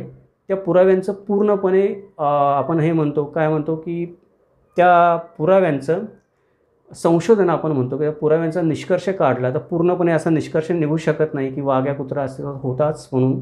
तर त्यांचे जे आक्षेप आहेत, पुरावे आहेत, बाकीच्या गोष्टी आहेत, ते पण आपण आपल्या व्हिडिओमध्ये बघणार आहोत. इथे फक्त आपण लक्षात घेऊयात माझं स्वतःचं मत आहे त्या पुस्तकाबद्दल, की संजय सोनावणेंनी जे लिहिलं आहे ते, की ते अट्टाहास करताना दिसतात त्या पुस्तकामध्ये की वाघ्या हे ऐतिहासिक पात्र आहे. पण जर पुराव्याच्या कसोटीवर तपासायला गेलो आपण तर ते सिद्ध होत नाही. त्यांनी दिलेले पुरावे सदोष आहेत आणि अपूर्ण आहेत, त्यामुळे ते पुरावे टिकत नाहीत वाघ्याचं ऐतिहासिक महत्त्व किंवा ऐतिहासिक अस्तित्व सिद्ध करण्यासाठी, असं माझं मत आहे. त्यानंतर शोध शिवसमाधीचं एक पुस्तक लिहिलं गोपाळ चांदोरकरांनी. त्याच्यामध्ये त्यांनी, खरं तर त्यांचं पुस्तक आहे शोध शिवसमाधीचं. तर शिवसमाधीच्या शोध हा जर विषय असेल तर त्यांनी शिवसमाधीबद्दलच बोलायला पाहिजे होतं. वाघ्याचा जो काही विषय होता तो वाघ्याचा विषय त्यांनी वाघ्याच्या समाधीचा शोध जे लोक घेत होते त्यांच्यावर सोडून द्यायला पाहिजे होतं, त्याच्याबद्दल लिहायची काही एक गरज नव्हती. प्रॉब्लेम हा आहे की या पुस्तकामध्ये चांदोरकर असं म्हणतात की शिवछत्रपतींची समाधी जी आत्ता दाखवली जाते ती नाही आहे. शिवछत्रपतींची खरी समाधी ही वाघ्याचा पुतळा जो बसवलेला आहे चौथऱ्यावर, तो चौथराही शिवछत्रपतींची समाधी, म्हणजे वाघ्याच्या पुतळ्याच्या खाली शिवछत्रपतींची समाधी आहे, असं चांदोरकरांचं मत आहे. तर हे मत ठीक आहे की त्यांनी काही अभ्यास केला असेल, त्याच्याबद्दल त्यांच्याकडे पुरावे असेल, त्यांनी ते मत मांडलं. हे मत मांडताना त्यांनी काय म्हणायला पाहिजे होतं की हा शिवसमाधीचं संशोधन व्हायला पाहिजे, चांगल्या प्रकारे व्हायला पाहिजे, आणि वाघ्या कुत्र्याचा जो पुतळा त्याच्यावर बसवला आहे तो हलवला पाहिजे, आणि त्याच्याबद्दल आणि सर्वानुमते हलवला पाहिजे, तसं त्यांनी म्हणलं पण आहे पुस्तकामध्ये.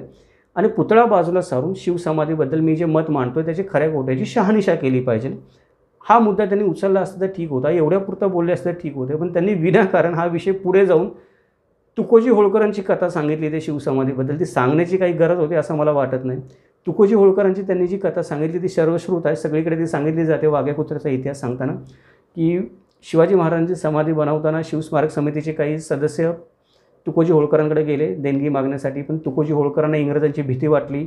त्याच्यामुळे त्यांनी असं म्हणलं की मी पैसे देऊ शकत नाही, कारण आता मी सुतकामध्ये आहे. सुतक कुणाचं आहे तर माझ्या बायकोचा कुत्रा मेला त्याचं सुतक आहे, त्याच्यामुळे मी पैसे देऊ शकत नाही. पण स्मारकाच्या मंडळांनी चिकाटी लावून ठेवली. स्मारकाच्या मंडळांनी असा तोडगा काढला की तुम्ही कुत्र्याच्या समाधीसाठी पैसे द्या, आम्ही समाधीसाठी काय करू, आम्ही असं म्हणू की तुम्ही कुत्र्याच्या समाधीसाठी पैसे दिले, ते शिवसमाधीसाठी खर्च करू, त्यातले थोडे पैसे शिवसमाधी बांधल्यानंतर आम्ही कुत्र्याची समाधी बांधू. आता ही जी गोष्ट चांदोरकरांनी त्यांच्या पुस्तकामध्ये सांगितली आहे, त्या गोष्टीला चांदोरकरांनी संदर्भ दिला पाहिजे की ही गोष्ट त्यांनी वाचली कोणत्या पुस्तकामध्ये, ही गोष्ट त्यांना सांगितली कोणत्या व्यक्तीने. तो संदर्भ चांदोरकरांनी त्याच्यामध्ये दिलेला नाही आहे. त्याच्यामुळे ही जी गोष्ट आहे ही सांगोवांगीची गोष्ट वाटू शकते, ही गोष्ट भाकडकथा वाटते, कारण संदर्भच नाही आहे. जी ही एवढी मोठी तुम्ही गोष्ट सांगतात, एवढं मोठं तुम्ही एका माणसावर तुम्ही ऑब्लिगेशन लावतात की तुकोजी होळकरांवर, की त्यांनी शिवाजी महाराजांच्या समाधीला पैसे दिले नाहीत, त्यांनी कुत्र्याच्या समाधीला पैसे दिले आणि ते परत शिवस्मारकासाठी वापरा म्हणले ते इंग्रजांना घाबरून. तर हा काय एक आरोप आहे केलेला. तर हा आरोप करताना त्याचा संदर्भ दिला गेला पाहिजे. त्यामुळे जोपर्यंत चांदोरकर या गोष्टीचा संदर्भ देत नाहीत की ही गोष्ट त्यांनी कुठल्या पुस्तकामध्ये वाचली, ही गोष्ट त्यांनी कुठल्या संशोधनामध्ये वाचली, याचा पुरावा काय आहे, किंवा तुम्ही कुठे वाचली देखील नसेल तर तुम्हाला सांगितली कोणी ही गोष्ट त्याचं तरी नाव सांगा, की या शिवस्मारक समितीच्या मंडळात ही व्यक्ती माझ्या संपर्कामध्ये होती, या व्यक्तीने मला हे नाव सांगितलं. जर तुम्ही कुठला संदर्भच देणार नसाल एखादी गोष्ट सांगताना, तर त्या गोष्टीला भाकडकथा म्हणण्यात येतं इतिहासामध्ये. दंतकथा पण नाही, ही भाकडकथा आहे. दंतकथेला पण काही ना काहीतरी संबंध असतो, संदर्भ असतो एखादा. ज्या गोष्टीला संदर्भच नाही आणि तुम्ही देतच नाही, तर ही पुरावा म्हणून मानण्यात येणार नाही की अशा प्रकारे काही होळकरांनी गोष्ट केली असेल आणि ते वाघ्याचा इतिहास सांगताना ही गोष्ट इतिहास म्हणून सांगितली जाते. हे एक मोठं अजून दुर्दैव आहे आपल्या देशाचं, की आपण वडाची साल पिंपळाला लावण्यामध्ये किती हुशार आहोत हे या गोष्टीवरून आपल्याला कळून येतं. त्यामुळे एकतर चांदोरकरांनी या गोष्टीचा संदर्भ द्यावा किंवा चांदोरकरांनी ही गोष्ट मागं घ्यावी, की ठीक आहे माझ्या कानावर आली होती, मी ऐकली म्हणून मी लिहिली, पण कदाचित ती आता मला कळते की ती तशी नसावी म्हणून. त्या इतिहासामध्ये अशा गोष्टी होतात, लिहिल्या जातात. आपण आपले शब्द मागे पण घेऊ शकतो, त्याच्यामध्ये काही चुकीचं नाही. बऱ्याचदा मी पण व्हिडिओमध्ये मला जी उपलब्ध माहिती असते त्याच्यावर बोलतो, नंतर एखादा नवीन पुरावा समोर होतो, एखादी व्यक्ती मला त्यातला नवीन अँगल समजावून सांगते, मी माझं म्हणणं मागं घेतो. नाही, मला ही गोष्ट आता नव्याने समजली आहे, त्यामुळे मागचा माझे शब्द मी मागं घेतो. आता हे सत्य आहे जे उपलब्ध पुराव्यानुसार आलं आहे. तर चांदोरकरांनी एकतर संदर्भ द्यावा किंवा ती गोष्ट मागं घ्यावी. नाहीतर आत्तापर्यंत चांदोरकरांनी जे काही उल्लेखनीय कार्य केलेलं आहे, त्यांनी खरोखर खूप उल्लेखनीय कार्य केलेलं आहे. म्हणजे त्यांनी महाराष्ट्रामध्ये इतिहास संशोधनाला एक वेगळी दिशा दाखवली आहे, स्थापत्यशास्त्राच्या दृष्टीतून, आर्किटेक्चरच्या दृष्टिकोनातून, की अशा प्रकारे त्यांनी जे कार्य केलं आहे की मोजमाप घेऊन त्या मोजमापावरून विचार करून गोष्टी समजून घेणं, नव्या पद्धतीने स्थापत्याच्या दृष्टीने इतिहास समजून घेणं, एक नवीन पद्धत त्यांनी रूढ केलेली आहे. पण जर अशा प्रकारे संदर्भ न देता महत्त्वाच्या गोष्टींबद्दल जर ते बोलत राहिले आणि पुस्तक प्रकाशित झाल्यानंतर, मला वाटतं 2000 साली पुस्तक प्रकाशित झाले, 2018पर्यंत त्याच्याबद्दल त्यांनी काही भाष्य वक्तव्य काही केलेलं नाही, की त्यांना कुठून मिळाली कथा त्याच्याबद्दल त्यांनी त्यांच्या पुस्तकामध्ये लिहिलेलं नाही आहे. जर हे अशा प्रकारे चालत राहिलं तर जे चांगलं कार्य त्यांनी केलेलं आहे त्या चांगल्या कार्याकडे पण संशयाच्या दृष्टीने इथून पुढे बघण्यात येईल. ही संदर्भहीन तर नाही म्हणून चांगल्या कार्याबद्दल, पण म्हणून चांदोरकरांनी याचा संदर्भ देणं गरजेचं आहे. जोपर्यंत चांदोरकर संदर्भ देत नाही तोपर्यंत वाघ्याच्या बाबतीमध्ये आपण या गोष्टीचा विचार करता कामा नये. ही गोष्ट आपण कुठे वाचण्या बोलण्यामध्ये घेता कामा नये, एक्झाम्पल म्हणून पण देता कामा नये, कारण ही संदर्भहीन गोष्ट आहे. लिखितमध्ये याला कुठलाही संदर्भ लेखकाने दिलेला नाही आहे आत्तापर्यंत. आता पुढचा जो मुद्दा झाला याच्यामध्ये, की अजून भरपूर मुद्दे आहेत. इंद्रजित सावंतांनी असं म्हटलं आहे की यादवाडला जे शिल्प सापडलं त्याच्यामध्ये कुत्रासदृश्य एक प्राणी दिसतो म्हणून, ते शिल्प पण दाखवलं जातं की वाघ्या अस्तित्वात होता म्हणून. तर ही जी गोष्ट आहे की शिवाजी महाराज ज्या वेळेला होते दक्षिण दिग्विजयाला, तेव्हा मल्लप्पा राणीने हे शिल्प बनवलं, कारण शिवाजी महाराजांनी तिचं राज्य वाचवलं म्हणून. तर तिथे शिल्पावर देखील आजूबाजूला कुठेही उल्लेख केलेला नाही आहे शिवाजी महाराजांच्या नावाचा. तर ज्या शिल्पावर शिवाजी महाराजांचा उल्लेखच नाही आहे की हे शिल्प शिवाजी महाराजांना अर्पण केलं आहे किंवा बनवलेलं आहे, त्याच्यामुळे आपण म्हणू शकत नाही, भले त्या शिल्पामध्ये ते असतील ते शिवाजी महाराजच असतील, पण शिल्प शिवाजी महाराजांचं हे आपण म्हणू शकत नाही. ते कुठेही लिहिलं गेलेलं नाही. म्हणजे रायगड किल्ला बनवला तो हिरोजी इंदुलकरनं बनवला, तिथे लिहिलेलं आहे. सिंधुदुर्ग किल्ला बनवला तर सिंधुदुर्ग किल्ला बनवण्यासाठी हिरोजी इंदुलकरला अपॉइंट केल्याचं पत्र आहे आपल्याकडे किंवा पुरावे आहेत. ते शिल्प बनवलं कोणी, कशासाठी, कधी बनवलं, काय बनवलं, हे मोघम गोष्टी आपण बोलू शकतो किंवा त्या म्हणजे शिल्पामध्ये दिसणारे शिवाजी महाराज हे पण आपण बोलू शकतो, पण ते शिल्प पुरावा होऊ शकत नाही. त्याच्याबद्दल पुढे आपण पुढच्या व्हिडिओमध्ये बोलणारच आहोत.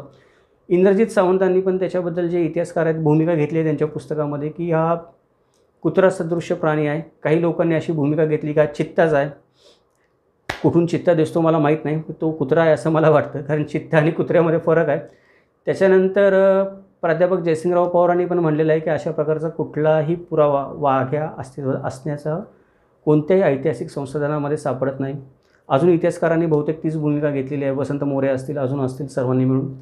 तर वाघ्या कुत्र्याबद्दल जेव्हा आपण विचार करू तेव्हा ही गोष्ट लक्षात घेण्यासारखी आहे की वाघ्याच्या अस्तित्वाचा कोणताही पुरावा इतिहासामध्ये सापडत नाही. जेव्हा इतिहासामध्ये त्याचा पुरावा सापडत नाही अस्सल संशोधनांमध्ये किंवा प्रथम, दुय्यम, तिय्यम दर्जाच्या संशोधनांमध्ये, त्यावेळेला आपण ही भूमिका घेतली पाहिजे की कदाचित वाघ्या अस्तित्वात असेल देखील, नाही असं म्हणायचं काही कारण नाही आहे. बऱ्याच गोष्टी अशा आहेत या जगामध्ये की ज्या अस्तित्वात होते, आपण त्यांचं कुठं लिखितमध्ये आज आपल्याला वर्णन सापडत नाही म्हणून आपण त्या गोष्टी बोलू नाही शकत. त्यामुळे वाघ्या अस्तित्व असेल देखील, नाही असं नाही. पण पुरावे जे सांगतात आणि घटना ज्या पद्धतीने घडली आहे सांगितलं जातं, त्याचा जर अर्थ पाहिला तर ही गोष्ट एवढ्या सहजासहजी दडवली जाणारी गोष्ट नाही. वाघ्याची गोष्ट आहे ती. त्यामुळे जर ती घडली असती तर कुठे नाही कुठेतरी तिच्याबद्दल एक ओळ तरी लिहिली गेली असती. पण ही गोष्ट सर्वात पहिल्यांदा उजेडात आणली गेली, लिहिली गेली ती 1905 साली चि. ग. गोगटेंच्या पुस्तकामध्ये, ती पण दंतकथा म्हणून. ती रंगवली राम गणेश गडकरींनी स्वतःची मजबुरी म्हणून, कारण त्यांनी जे नाटक लिहिलं ते शिवाजी महाराजांना अर्पण करू शकत नाही आणि कुठल्याही जिवंत माणसाला पण अर्पण करू शकत नाही असं माझं म्हणणं आहे. त्याच्यामुळे त्यांनी ते आपल्या त्या प्रश्नातून स्वतःची सुटका करून घेण्यासाठी वाघ्या कुत्र्याला, ते कुत्र्याला वाघ्या नाव देऊन त्याला अर्पण करून धर्मसंकटातून स्वतःची सुटका करून घेतली. एवढाच त्या नाटकाचा आणि त्या वाघ्या कुत्र्याचा संबंध आहे, बाकी काही संबंध नाही आहे. त्याच्यानंतर पुढे तो पुतळा कोणी बसवला, आता हा मात्र मोठा विचार करण्याचा विषय झाला की 1926 साली शिवसमाधी बनवली गेली, त्याच्यानंतर 1936 साली पुतळा बसवला गेला. तर मधल्या 10 वर्षाच्या कालखंडामध्ये बऱ्याच घटना घडलेल्या असणार आहेत वाघ्याचं महात्म्य वाढवणाऱ्या. आणि कोणाच्या तरी ज्या एखादी आपण म्हणतो की प्रभावशाली व्यक्ती की जी तो पुतळा बसवू शकते, जिला ऑथॉरिटी आहे ते पुतळा बसवायची रायगडावर, अशा प्रभावशाली व्यक्तीने स्वतःचा प्रभाव वापरून वाघ्याचा पुतळा तिथे राम गणेश गडकरींच्या नाटकाचा आधार घेऊन, कारण राम गणेश गडकरींना आपण महाराष्ट्राचे शेक्सपियर म्हणतो, तर राम गणेश गडकरींनी म्हणले म्हणजे खरंच असणार असं त्यावेळेला ग्रह करून घेऊन तो पुतळा तिथे बसवलेला असणार आहे. त्याच्यासाठी काल्पनिक पुरावे तयार केले गेले असणार आहेत वाघ्याच्या उल्लेखाचे, की जे दाखवले जातात असं म्हणून. जो जर्मन पुरावा संजय सोनवणे त्यांच्या पुस्तकामध्ये सांगतात वाघ्याचा, तो पण मला वाटतं की ते जे सांगतात की 1852 ते 1800च्या आसपास मागच्या काळामध्ये वाघ्याचा उल्लेख सापडतो त्या जर्मन गॅझेटियरमध्ये. तर ते आपण त्या व्हिडिओमध्ये पुढच्या पाहणारच आहोत डिटेलमध्ये. पण मला असं वाटतं की ते जर्मन गॅझेटियरमध्ये जो उल्लेख वगैरे आहे त्या गोष्टी चुकीच्या आहेत, कारण त्याच्यामध्ये पण तो पुरावा पूर्ण दिलेला नाही आहे. म्हणजे ते जे सूची दिलेली आहे त्यामध्ये लिहिले की ग्रंथांच्या सूचीमध्ये असा असा उल्लेख आढळतो, म्हणजे कुठल्या ग्रंथाच्यामध्ये हा उल्लेख आढळतो तेच अजून लिहिलेलं नाही. आणि स्वतः संजय सोनवणेंनी पण त्यांच्या पुस्तकामध्ये असं नमूद केलेलं आहे की मी ती सूची प्रसिद्ध करणाऱ्या जर्मन संस्थेशी संपर्क साधला, त्यांच्याशी संपर्क झाला, पण त्यांनी अजून मला कळवलेलं नाही की बाबा हे कोणत्या ग्रंथामध्ये आहे आणि कशा प्रकारे उल्लेख आहे, त्याची माहिती त्यांनी मला लिखितमध्ये दिलेली नाही आहे, कळवलेली नाही. आता जर ती माहितीच अजून आलेली नाही आहे आपल्याकडे, आपण संजय सोनवणेंकडे आली नाही म्हणजे आपल्याकडे आली नाही, आपण समजू महाराष्ट्रामध्ये माहितीच अजून आलेली नाही आहे, तर आपण तो पुरावा ग्राह्य कसा मानायचा. आणि मला असं वाटतं की ही माझं स्वतःचं मत त्या पुराव्याबद्दल, असं कोणी मला विचारलं तर जर्मन पुराव्याबद्दल असं आहे की तो 1926 ते 1936 याच्यामध्ये ते काहीतरी लिहिलं गेलं असणार आहे आणि त्याच्या तारखांच्या चुका होऊन ते नंतर जर्मन भाषांतर होताना किंवा जर्मनांकडे जाताना त्याच्यामध्ये ती गफलत झालेली असणार. त्याचं कारण हे आहे की इंग्रजांनी जेव्हा मराठ्यांबद्दल माहिती गोळा करायला सुरुवात केली, मराठ्यांचा इतिहास लिहायला सुरुवात केली, ग्रँड डपनी जेव्हा माहिती गोळा करायला सुरुवात केली, त्यावेळेला त्याने अस्सल कागदपत्रं काही गोळा केली, सांगोवांगीच्या गोष्टी गोळा केल्या, जो कोणी सांगेल जे काही सांगेल ते ऐकलं, ते सगळं बाड घेऊन तो तिकडे गेला इंग्लंडला. मग त्याने पुस्तक लिहिलं स्वतःच्या मनाने, त्याच्यामध्ये भरपूर चुका झाल्या. तर हे काय आहे की हे एक उत्तम उदाहरण आहे की त्या काळामध्ये माहिती कशी गोळा केली जात होती. जो माहिती सांगेल ती माहिती खरी, जो माहिती सांगेल ती माहिती गोळा करा, ती पुराव्यानिशी तपासून पहा, त्यामध्ये थोडं स्वतःचं मत घाला. त्यामध्ये तारखा मागं पुढं होत असत, त्यामध्ये तारखांचा काही भरोसा देता येत नसे. एखादा माणूस एखाद्या इंटेन्शननी तरी ती माहिती सांगत नाही ना, ते पण ठरवण्याचा काही मार्ग नसे त्याच्यामध्ये. त्यामुळे हे जे संजय सोनवणे म्हणतात की 1905च्या आधी मला त्या पुस्तकामध्ये उल्लेख सापडतो, ते ठीक आहे, त्या पुस्तकामध्ये तुम्ही म्हणतात म्हणून आपण मान्य करू. संजय सोनवणेंवर अविश्वास दाखवण्याचं काही कारण नाही. ते जर्मन याच्यामध्ये ग्रंथसूचीमध्ये तसं लिहिलेलं देखील असेल, पण संजय सोनवणेच असं म्हणतात की मी त्या संस्थेशी संपर्क केल्यानंतर त्यांनी अजून मला कळवलेलं नाही आहे लिखितमध्ये. तर जोपर्यंत कळवलेलं नाही आहे तोपर्यंत आपण ते ग्राह्य धरता कामा नये. आणि दुसरी गोष्ट, याच्यामध्ये गफलत होण्याची भरपूर शक्यता आहे की कोण कुठला जर्मन मिशनरी भारतामध्ये आला, त्याने ती माहिती कोणाकडून घेतली याचा आपल्याला सुगावा लागत नाही. त्याने कोणाच्या माहितीच्या आधारे ती सूची बनवली त्याचा सुगावा लागत नाही. बरं, त्याने ती सूची बनवली, त्या सूचीमध्ये तो उल्लेख केला, तर कुठल्या पुस्तकातला उल्लेख आहे त्याचा पण सुगावा लागत नाही, हे स्वतः सोनवणेच म्हणतात. त्याच्यामुळे हा पुरावा किती ग्राह्य धरायचा आपण, हे पण एक विचारात घेण्याची गोष्ट आहे. पण मला स्वतःला जर त्या पुराव्याबद्दल कोणी विचारलं तर मला असं वाटतं की 1926 नंतर ते 1936मध्ये कधीतरी वाघ्या कुत्र्याचं महात्म्य कोणाला तरी वाढवावंसं वाटलं असणार आहे आपल्या देशामध्ये, महाराष्ट्र देशामध्ये. त्याच्यामुळे वाघ्याचे खोटे पुरावे अजून तयार केले गेले असणार आहेत. आणि हे जे जर्मन सूचीमध्ये उदाहरण सापडतं किंवा अजून पण काही सापडतील अजून भविष्यामध्ये, हे मधल्या काळामध्ये झाले असणार आहेत.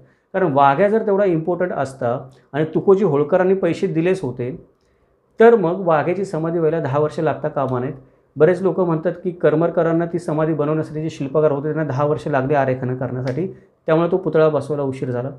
मला स्वतःला ही गोष्ट पटत नाही की त्यांना 10 वर्ष लागले असतील आरेखन करण्यासाठी, म्हणून कदाचित लागली पण असतील, नाही असं आपण म्हणू शकत नाही. आपण पुराव्यानिशी आपण जर बोलू शकत नसू तर आपण ती शक्यता एकदम ठामपणे बोलू शकत नाही की आपण मान्य करूयात की 10 वर्ष त्यांना पुतळा बनवायला लागले असतील म्हणून त्यांनी 10 वर्ष वेळ घेतला. पण मधल्या काळामध्ये जे काही वाघ्याबद्दल इतरत्र लिहिलं गेलं ते लिहिलं गेलेलं असणार आहे जोपर्यंत हा पुतळा तयार होत असेल तोपर्यंत, किंवा गोष्टी घडलेल्या असतील तोपर्यंत. त्यामुळं हा मुद्दा आपण जर्मन त्या ज्या ग्रंथसूचीमध्ये जे प्रकाशित झालेला आहे तो इथे विचारात नाही घेऊ शकत आहे पुरावा म्हणून. आता खरं तर पुढच्या व्हिडिओमध्ये मी ते डिटेलमध्ये बोलणार होतो, पण आता संबंध आला म्हणून इथे सांगितलं. तर सगळे पुरावे आपल्याला काय सांगतात जे आहेत ते, की यादवाडला असणारं जे शिल्प असेल ते शिल्प, मला स्वतःला वाटत नाही की शिवाजी महाराजांचं शिल्प असेल म्हणून, किंवा असलं जरी ते शिवाजी महाराजांचं शिल्प आपण गृहीत धरून चालू शिवाजी महाराजांचं शिल्प आहे, त्याच्यामध्ये कुठेही शिवाजी महाराजांचा उल्लेख नाही आहे. खाली कुत्रा दिसतो तिथे, पण तो कुत्रा शिकारीसाठी पण असू शकतो, ते शिल्प शिकारीसाठीचं पण असू शकतं. कारण बहुतांश वेळेला राजे महाराजे शिकारीला जात असतात तेव्हा जी चित्र काढली जातात किंवा शिल्प कोरली जातात त्याच्यामध्ये कुत्रा आढळतो. स्वारीला जाताना कुठेही कुत्रा आढळत नाही. आणि जर त्या राणीने राणीने तो शिल्प बनवला असं आपण म्हणलं, राणीने शिवाजी महाराजांची भेट झाली किंवा राणीने शिवाजी महाराजांना शिवदिग्विजयामध्ये कुठेतरी बघितलं किंवा तिच्या कानावर काही आलं आणि ते ऐकीव माहितीवरून तिने ते पुतळा बनवला असं जरी आपण मान्य केलं तरी पण शिवदिग्विजयामध्ये शिवाजी महाराजांबरोबर कुत्रा कुठेच नव्हता. जर असता तर त्याचा उल्लेख शिवदिग्विजयामध्ये कुठेतरी आला असता ना. आपल्या मराठी संस्थानांचं सोडून देऊ आपण, किंवा चला मराठी बखरकार तर काल्पनिक लिहिणारच आहेत, आज आपण त्यांच्यावर शिक्का मारलेला आहे, पण परकीय इतिहासकारांनी त्यांचा उल्लेख केला असता कुठं नाही कुठेतरी. इंग्रज व्यापारी भेटायला आले होते, फ्रेंच लोक शिवाजी महाराजांना भेटायला आले होते, त्यांनी शिवाजी महाराजांच्या सैन्याचं फार बारकाईने वर्णन करून ठेवलं आहे. जर एखादा कुत्रा एवढा प्रिय शिवाजी महाराजांबरोबर असता तर तो काही या लोकांच्या नजरेमधून सुटला असता का तिथे? मग त्या लोकांच्या नजरेमधून सुटला आणि नेमका या राणीच्याच नजरेमध्ये कुत्रा कसा काय भरला आणि त्यांनी शिल्पामध्ये कसा काय कोरला, असे भरपूर मुद्दे त्याच्यामध्ये उपलब्ध होऊ शकतात. त्यामुळे ते शिल्प आपण धरून चालू की शिवछत्रपतींचं शिल्प आहे, पण तो कुत्रा आहे शिवछत्रपतींचा त्या शिल्पातला हे सिद्ध होत नाही. आणि असला तरी तो वाघ्या कुत्रा हे सिद्ध होत नाही, त्याचं तिथे कुठे नाव लिहिलेलं नाही. आणि ते जरी आपण मान्य केलं की ठीक आहे शिवछत्रपतींचाच कुत्रा होता, तरी त्याने उडी मारली आगीमध्ये हे कुठल्या संशोधनामध्ये लिहिलेलं नाही आहे. आणि त्याने चितेमध्ये उडी मारल्याचं पण कुठलं शिल्प कुठल्या राणीने कुठे कोरून ठेवलेलं नाही आहे. त्याच्यामुळे हा जो कुत्रा त्या शिल्पामध्ये दिसतो तोच वाघ्या आहे. राम गणेश गडकरींनी त्याला नाव ठेवलं वाघ्या म्हणून, आपण वाघ्या म्हणून, तोच वाघ्या आहे आणि त्यानेच चितेमध्ये उडी मारली आहे असं पण कुठे काही सिद्ध होत नाही. त्यामुळे हा जो मुद्दा आहे हा मुद्दा मुळामध्ये पुराव्यांच्या आधारे जर आपण बघितला तर हा 2 मिनिटाचा मुद्दा आहे. वाघ्या हे ऐतिहासिक पात्र नाही आहे, ते कल्पनेने रंगवलेलं पात्र आहे आणि आपण ते मान्य केलं पाहिजे, आपण त्या नजरेने त्याच्याकडे बघितलं पाहिजे, विनाकारण वाद नाही घातला पाहिजे. आणि आता पहिली गोष्ट की वाघ्याचा पुतळा तुम्ही हटवला पाहिजे का नाही हटवला पाहिजे? मला वाटतं हटवला पाहिजे. त्याचं कारण आहे की बाकी लोकांचं काही कारण असेल ते असेल, संघटनांचं, व्यक्तींचं. मला असं वाटतं की वाघ्याचा पुतळा हे आपल्या बौद्धिक दिवाळखोरीचं लक्षण आहे. म्हणजे आपण मराठी माणसं किती मंद आहोत, आपण किती इमोशनल आहोत, आपण किती अतार्किक आहोत, आपण दंतकथांना किती महत्त्व देतो पुराव्यांपेक्षा जास्त, त्याचा तो वाघ्याचा पुतळा ढळढळीत पुरावा. म्हणजे आपण तो पुतळा बसवून एक प्रकारे आपली बौद्धिक दिवाळखोरी जाहीर केलेली. आता लोक म्हणतात की कुठे पुतळा बसवला जात नाही का? बसवला जातो ना, कुत्र्यांचा पुतळा बसवला जातो, पण ते कुत्रे कुणीतरी बघितलेले असतात त्या प्रकारची घटना घडताना, त्यांचे फोटो असतात, त्यांचे पुरावे असतात. वाघ्याचा कुठलाही पुरावा नाही आहे आपल्याकडे. ऐतिहासिक जी संसाधनं मानतो, मराठा इतिहासाची संसाधनं, जी संसाधनं आपण शिवाजी महाराजांच्या इतिहासाची संसाधनं मानतो, त्याच्यामध्ये वाघ्याचा कुठे उल्लेख नाही आहे. वाघ्याचा उल्लेख आहे तो गडकिल्ले यांच्या पुस्तकामध्ये दंतकथा म्हणून आहे. वाघ्याचा उल्लेख आहे तो एका नाटककाराने त्याच्या अर्पणपत्रिकेमध्ये केलेला उल्लेख आहे. मग आता आपण आपला इतिहास एका नाटककाराच्या कल्पनेवरून लिहिणार काय? आणि नाटककाराने त्याच्या कल्पनेनं एका कुत्र्याला नाव दिलं आणि ते रंगवलं म्हणून त्या कुत्र्याचा पुतळा आपण इतिहास म्हणून उभारणार काय? ह्या गोष्टीचा जर आपण विचार केला तर मला असं जाणवतं की ही आपली बौद्धिक दिवाळखोरी आहे सगळ्यांची. मला स्वतःला तिथे जेव्हा मी शिवाजी महाराजांच्या समाधीसमोर उभा राहतो आणि तो पुतळा मला दिसतो तेव्हा मला स्वतःची लाज वाटते की अरे मी स्वतःला एक तर्कशुद्ध माणूस म्हणून घेतो, मी स्वतःला पुराव्यानिशी विचार करणारा माणूस म्हणून घेतो आणि हा पुतळा आजही माझ्या डोळ्यासमोर उभा आहे जो कुठल्याही संशोधनामध्ये त्याचा उल्लेख नाही आहे. तो कुठल्या तरी नाटककारामध्ये उल्लेख आहे आणि ते पण नाटक त्याने 19व्या शतकामध्ये लिहिले, आता 20व्या शतकामध्ये, 19व्या पण नाही. आणि मी काही करू शकत नाही. म्हणजे आपण सगळ्यांनी, मला असं वाटतं, त्या पुतळ्याकडे या दृष्टीने बघितलं पाहिजे की आपण इतिहासाशी बांधील नाही आहोत, आपण आजही पुतळ्यांशी बांधील आहोत. मी नेहमी असं म्हणतो की आपण शिवाजी महाराजांच्या विचारांचे अनुयायी नाही आहोत, आपण शिवाजी महाराजांच्या पुतळ्यांचे अनुयायी आहोत. आपल्याला पुतळे उभारण्यामध्येच महत्त्व आहे आणि आता तर शिवाजी महाराजांचे सोडून देऊन आपण काल्पनिक पुतळे उभारायला लागलेलो आहोत. या वाघ्याचा वाद जर कोणाला हा पुतळा हलवायचा असेल, म्हणजे संभाजी ब्रिगेडने जे कृत्य केलं ते कृत्य चुकीचंच होतं. अशा प्रकारचं कृत्य त्यांनी खरं तर नव्हतं करायला पाहिजे. म्हणजे पुतळा काढून टाकून द्यायचा खाली, कायदेशीर मार्गाने देखील पुतळा हटवता आला असता. हे सगळे पुरावे त्यांनी तपासले असते, हे सगळे पुरावे अभ्यासले असते, त्यांची व्यवस्थित मांडणी केली असती आणि ही मांडणी कोर्टामध्ये केस टाकून सादर केली असते हायकोर्टामध्ये, तर हायकोर्टाला पण तो पुतळा हलवण्याचा निर्णय द्यावा लागला असता. अशा प्रकारचा आताताई निर्णय, अशा प्रकारचा आताताई कृत्य की पुतळा काढून टाकून देण्याचा, नासधूस करण्याचं करायचं कोणाला काही कारण नाही. आपण अजूनही तो पुतळा तिथून हलवला पाहिजे असं माझं म्हणणं आहे. कारण जी गोष्ट आपल्याला पुराव्यामध्ये सापडत नाही ती गोष्ट आपण बोलू नये, जी गोष्ट आपण सिद्ध करू शकत नाही ती गोष्ट आपण उगाच इमोशनल होऊन करू नये.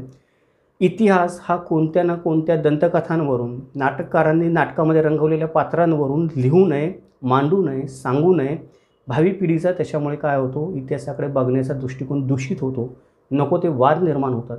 त्यामुळे जर आपल्याला खरा इतिहास सांगायचा असेल, खरा इतिहास पाहायचा असेल, आपण शिवाजी महाराजांच्या विचारांचे अनुयायी असो, आपण पुतळ्यांचे अनुयायी नसो, तो वाघ्याचा पुतळा तिथून काढला पाहिजे. आणि त्याच्याबद्दल कुणी काही कमीपणा मानून घ्यायचं पण कारण नाही. चुका होतात आपल्या सगळ्यांकडून, तर इतिहास मांडताना चुका या होतातच, इतिहास सांगताना चुका या होतातच. कारण इतिहासामध्ये सगळ्या गोष्टी एकाच वेळी कधी उघड होत नाहीत. म्हणजे संभाजी महाराजांची जी बदनामी केली गेली, मी राम गणेश गडकरींना बिलकुल दोष देत नाही. त्यांनी जे नाटक लिहिलं त्या नाटकाच्या दर्जाबद्दल तर मी खूप बोलतो स्पष्टपणे की अत्यंत खालच्या दर्जाचं नाटक आहे म्हणून, किंवा अत्यंत खालच्या दर्जाची साहित्यकृती आणि खालच्या दर्जाची भाषा आहे हे मी बोलतो स्पष्टपणे. पण ते नाटक लिहिण्याबद्दल मी गडकरींना दोष देत नाही, कारण तेव्हा पुरावेच उपलब्ध नव्हते. पुढे आल्यानंतर वासी बेंद्रेंनी जे काम केलं, करुणा गोखलेंनी जे काम केलं, शिवपुत्र संभाजी पुस्तक लिहिलं, त्याच्यामुळे आज काय झालं की संभाजीराजांची प्रतिमा खरी लोकांच्या समोर आलेली आहे. त्यांच्याबद्दल जे खोटं नाटक लिहिलं गेलं होतं ते काळाच्या ओघामध्ये नष्ट झालेलं आहे. याचा अर्थ काय आहे की एखाद्या गोष्टीबद्दल किंवा एखाद्या व्यक्तीबद्दल इतिहासामध्ये पुरावे एकाच वेळी कधी उपलब्ध होत नाही, ते हळूहळू उपलब्ध होतात, त्यांचे अर्थ हळूहळू उमगतात. त्यावेळेला आपण काय करतो की जुन्या चुका सुधारतो. म्हणजे संभाजी महाराजांची जी जुनी इमेज होती, जुन्या पुराव्यांच्या आधारे निर्माण झालेली बदनामीची इमेज किंवा संभाजी महाराजांचं चुकीचं चित्रण केलं जात होतं, ते आज आपण नवीन पुरावे आपल्यासमोर आल्यानंतर आपण संभाजी महाराजांची इमेज बदलली ना आपल्या मनामधली. त्यांचं जे स्थान होतं ते स्थान आपण दिलं संभाजी महाराजांना. म्हणजे इतिहास ही सतत सुधारण्याची प्रक्रिया आहे. वाघ्या कुत्र्याचा पुतळा हा देखील ह्या अज्ञानामधून तिथे बसवला गेला आहे. म्हणजे 1936 सालामध्ये पण ज्यांनी तो पुतळा तिथे बसवलेला असेल त्यांना पण आपण माफ करूया असं मी म्हणतो. कारण 1936 साली पण तेवढं नॉलेज नव्हतं, तेवढे पुरावे नव्हते, तेवढं संभाजी महाराजांबद्दल किंवा शिवछत्रपतींबद्दल जे पुरावे उपलब्ध होते त्यांची तेवढी मीमांसा करून एखाद्या सत्याप्रती येण्या इतपत भांडार तेव्हा उपलब्ध नव्हतं. त्याच्यामुळे तो पुतळा बसवला गेला असं आपण समजून चालूयात. पण आज जेव्हा आपल्याकडे सर्व माहिती उपलब्ध आहे त्यावेळेला आपण तो पुतळा काढून टाकला पाहिजे. नाहीतर आपल्यासारखे, जे मी म्हणतो तसं की बौद्धिक दिवाळखोर आपल्यासारखे आपणच आहोत, दुसरे कोणी नाही आहोत. अशाने शिवाजी महाराजांचे विचार समाजामध्ये कधी पोचणार नाहीत, शिवाजी महाराजांचे आदर्श, शिवाजी महाराजांच्या प्रेरणा समाजामध्ये कधी पोचल्या नाहीत. स्वतः शिवाजी महाराज कधी पुतळ्यांच्या भानगडीत पडलेले दिसत नाहीत आपल्याला. स्वतः शिवाजी महाराज कधी जास्त देवधर्माच्या भानगडीत पडलेले किंवा शकुन अपशकुनांच्या भानगडीमध्ये पडलेले आपल्याला दिसत नाही. शिवाजी महाराजांनी कधी एखादा हल्ला करायचा असेल तर अमावस्या पौर्णिमा बघितली नाही, योग्य वेळ असेल तर अमावस्येलाच हल्ला करायचा. हे शिवाजी महाराजांचे विचार आहेत, हे शिवाजी महाराजांचे आदर्श आहेत. आणि आज आपण काय करतो, आज आपण शिवाजी महाराजांचा विचार अनुसरण्याच्या ऐवजी आपण पुतळ्यांना महत्त्व देत आहोत आणि पुतळ्यांच्या समोर डोकं नमवतो आहोत.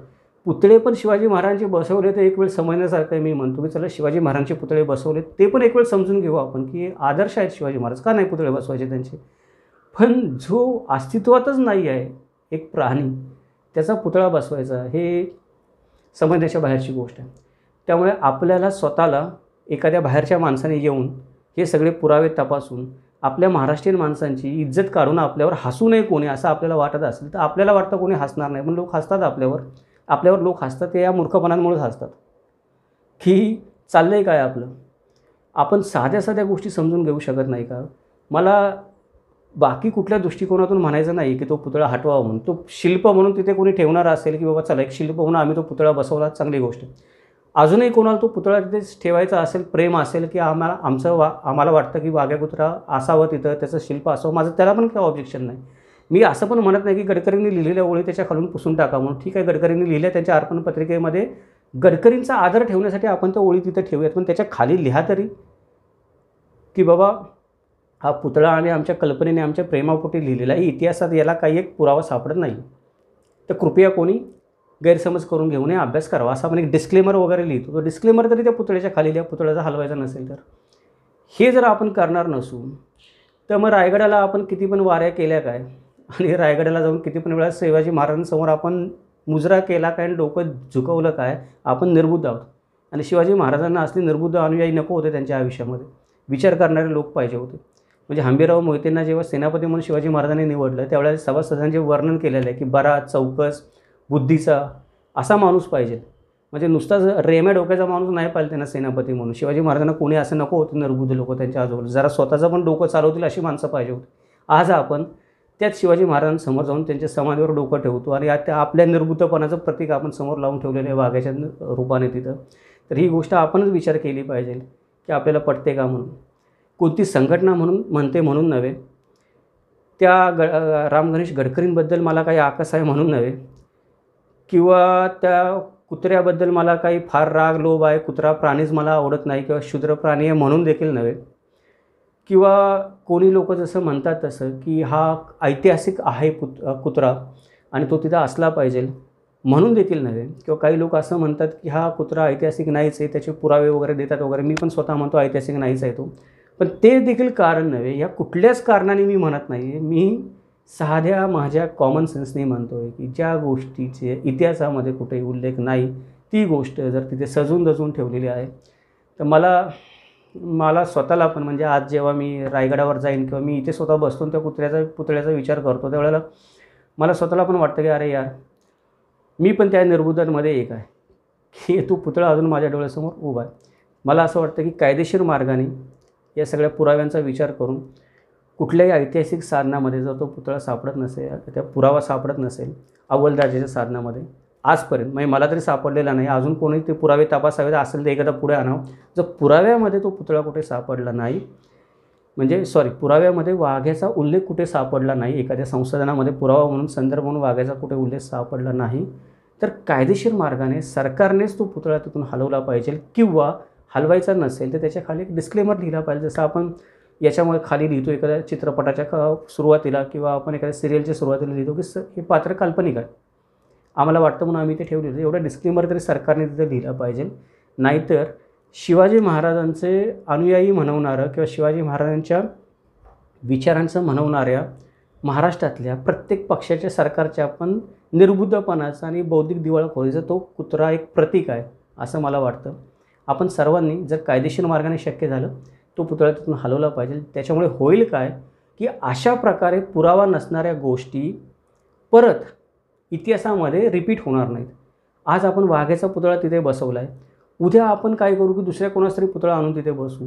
उद्या कोणीतरी म्हणेल की तानाजीच्या घोरपडीचा पण एक पुतळा बनवून बसवा तानाजीच्या पुतळ्याच्या शेजारी, म्हणजे तानाजी समाधी जिथं आहे त्या समाधीच्या पुढे कोणीतरी म्हणेल घोरपडीची पण समाधी बांधा. अरे घोरपड होती का नव्हती कोणाला माहिती, ती पण एक दंतकथाच आहे खरं तर. घोरपडीला बांधून वर जाऊ शकत नाही आपल्याला माहिती, ही रंगवलेली कथा आहे. पण जर हे असंच चालत राहिलं तर आज वाघ्या कुत्रा झाला, उद्या घोरपड झाली, तेव्हा अजून कोणाला तरी अजून दुसरं काहीतरी सापडेल. मग ते सगळ्यांचे पुतळे उभे करत बसून आपण आपल्या बौद्धिक दिवाळखोरीचं किती आपण प्रदर्शन मांडणार आहे. त्याच्यामुळे हे इथंच थांबवलं पाहिजे जेणेकरून पुढे अशा प्रकारच्या गोष्टी होणार नाहीत. म्हणून तो पुतळा हलवणं गरजेचं आहे असं मला प्रामाणिकपणे वाटतं. बाकी आपण मायबाप, आपण सर्व दर्शक चॅनलचे सुज्ञ आहात पहिल्यापासून, आपण सर्व एवढे वैचारिक व्हिडिओ पाहता, मजा ऐकता. जर काही चुकत असेल तर आपण कमेंट करू शकता खाली. अजून जर काही आपल्याकडे पुरावा असेल जो माझ्या बघण्यातून सुटला असेल की हां वाघ्या ऐतिहासिक आहे म्हणून, कृपया ते धारवाडचं शिल्प यादवाडमध्ये आहे ते सांगू नका, ते पुरावा नाही आहे. जर्मन याच्यामध्ये ग्रंथसूचीमध्ये नाव प्रकाशित झाले ते पण सांगू नका, तो पुरावा नाही आहे. ते पुढच्या व्हिडिओमध्ये स्पष्ट होईलच, मी बोलेल तेव्हा. याच्या व्यतिरिक्त अजून जर कुठला पुरावा असेल की वाघ्या नावाचा कुत्रा शिवाजी महाराजांकडे होता, समकालीन असेल तर फारच उत्तम. शिवाजी महाराजांच्या मृत्यूनंतर 10-15 वर्षांनी लिहिला गेला असेल तर अजून उत्तम. असं जर काही असेल तर सांगा. आपण अजून पण हे व्हिडिओमधलं मी माझं मत परत घेईन आणि तो पुतळा तिथे असावा असं मी स्वतःच सांगेन की नाही माझ्याकडून चूक झाली, आता एक नवीन पुरावा समोर आला, तो पुतळा ठेवा तिथे म्हणून. पण जर पुरावा नसेल तर कृपया आपण त्वरित सगळ्यांनी कायदेशीर मार्गाने तो पुतळा हटवला पाहिजे. कारण इतिहासामधल्या अंधश्रद्धा नाहीशा झाल्या पाहिजे. इतिहासामध्ये अंधश्रद्धा अशा प्रकारे वाढीला लागतात. चुकीचा इतिहास अशा प्रकारे लिहिला जातो. कशा प्रकारे चुकीचा इतिहास निर्माण होतो याचं हे वाघ्या उत्तम उदाहरण आहे. म्हणजे एक दंतकथा, नाटककाराची काल्पनिक कथा आणि आज एक पुतळा सत्यकथा म्हणून तिथं बसलेला आहे. आणि त्याच्यानंतर वास्तवात हाणामाऱ्या मांडणं, समाजामध्ये तेढ, हे कशा प्रकारे चुकीचा इतिहास लिहिल्याचे परिणाम आपल्याला भोगावे लागतात हे आपण आपल्या डोळ्यांनी बघतो आहे. म्हणून तो पुतळा हलवणं गरजेचं आहे. बाकी सर्व आपल्या हातामध्ये आहे. हा व्हिडिओ आपल्याला कसा वाटला तुम्ही मला सांगा. अजून जर काही आपल्याला सूचना असतील तर मला सांगा. नेहमीप्रमाणे आपण सगळ्यांनी जे भरभरून प्रेम दिलं त्याबद्दल आपल्या सर्वांचे मनपूर्वक आभार. किमंतू लाईव्ह चॅनेलला आश्रय देणाऱ्या आश्रयदात्यांचे, ज्यांना आपण पेट्रियन म्हणतो, त्यांचे पण सर्व मनपूर्वक आभार. त्यांची नावं तुम्हाला काही पुढे दिसतील आहेत ती. परत एकदा आपण भेटूयात पुढच्या व्हिडिओमध्ये. त्याच्यामध्ये आपण राजसन्यास या गडकरींच्या नाटकाची समीक्षा करूयात वाघ्याच्या इतिहासाच्या अनुषंगाने, की वाघ्याचा आणि त्या नाटकाचा संबंध काय होता, कशामुळे ते नाटक आणि वाघ एकमेकांशी जोडले गेलेत आणि संबंध होता का नव्हता, आणि ते नाटक काय आहे, त्याच्यामध्ये शिवछत्रपतींची बदनामी कशा प्रकारे होती आणि ते कुठल्या पुराव्यांवर आधारित नाटक होतं आणि त्याला काय अर्थ आहे का, हे आपण पुढच्या भागामध्ये बघूयात. त्याच्या पुढच्या भागामध्ये आपण संजय सोनवणेंनी जे पुरावे दिले आहेत सत्य वाघ्या आहे त्यांच्या पुस्तकामध्ये, त्या पुराव्यांची छाननी करूयात. जसे काही गोष्टी थोडक्यात बोललो मी आता, त्या गोष्टी आपण डिटेलमध्ये फोटोसहित त्यांनी दिलेल्या पुराव्यासहित बोलूयात. चांदोरकरांनी जे तुकोजी होळकरांबद्दल सांगितलं, जी वाघ्या कुत्र्याचं सत्य म्हणून सांगितलं जातं, पुतळा उपलब्ध झाला त्याच्याबद्दल, तर त्याच्यामध्ये पण भरपूर ज्ञानबाच्या मेखी आहेत. ती एक कथा सांगून चांदोरकरांनी एकाच दगडामध्ये बरेच पक्षी मारायचा प्रयत्न केलेला आहे. ते पण आपण डिटेलमध्ये पुढच्या एका व्हिडिओमध्ये बघूयात. आता आपण इथेच थांबूयात. परत एकदा भेटूयात पुढच्या व्हिडिओमध्ये. जय महाराष्ट्र, जगदंबा.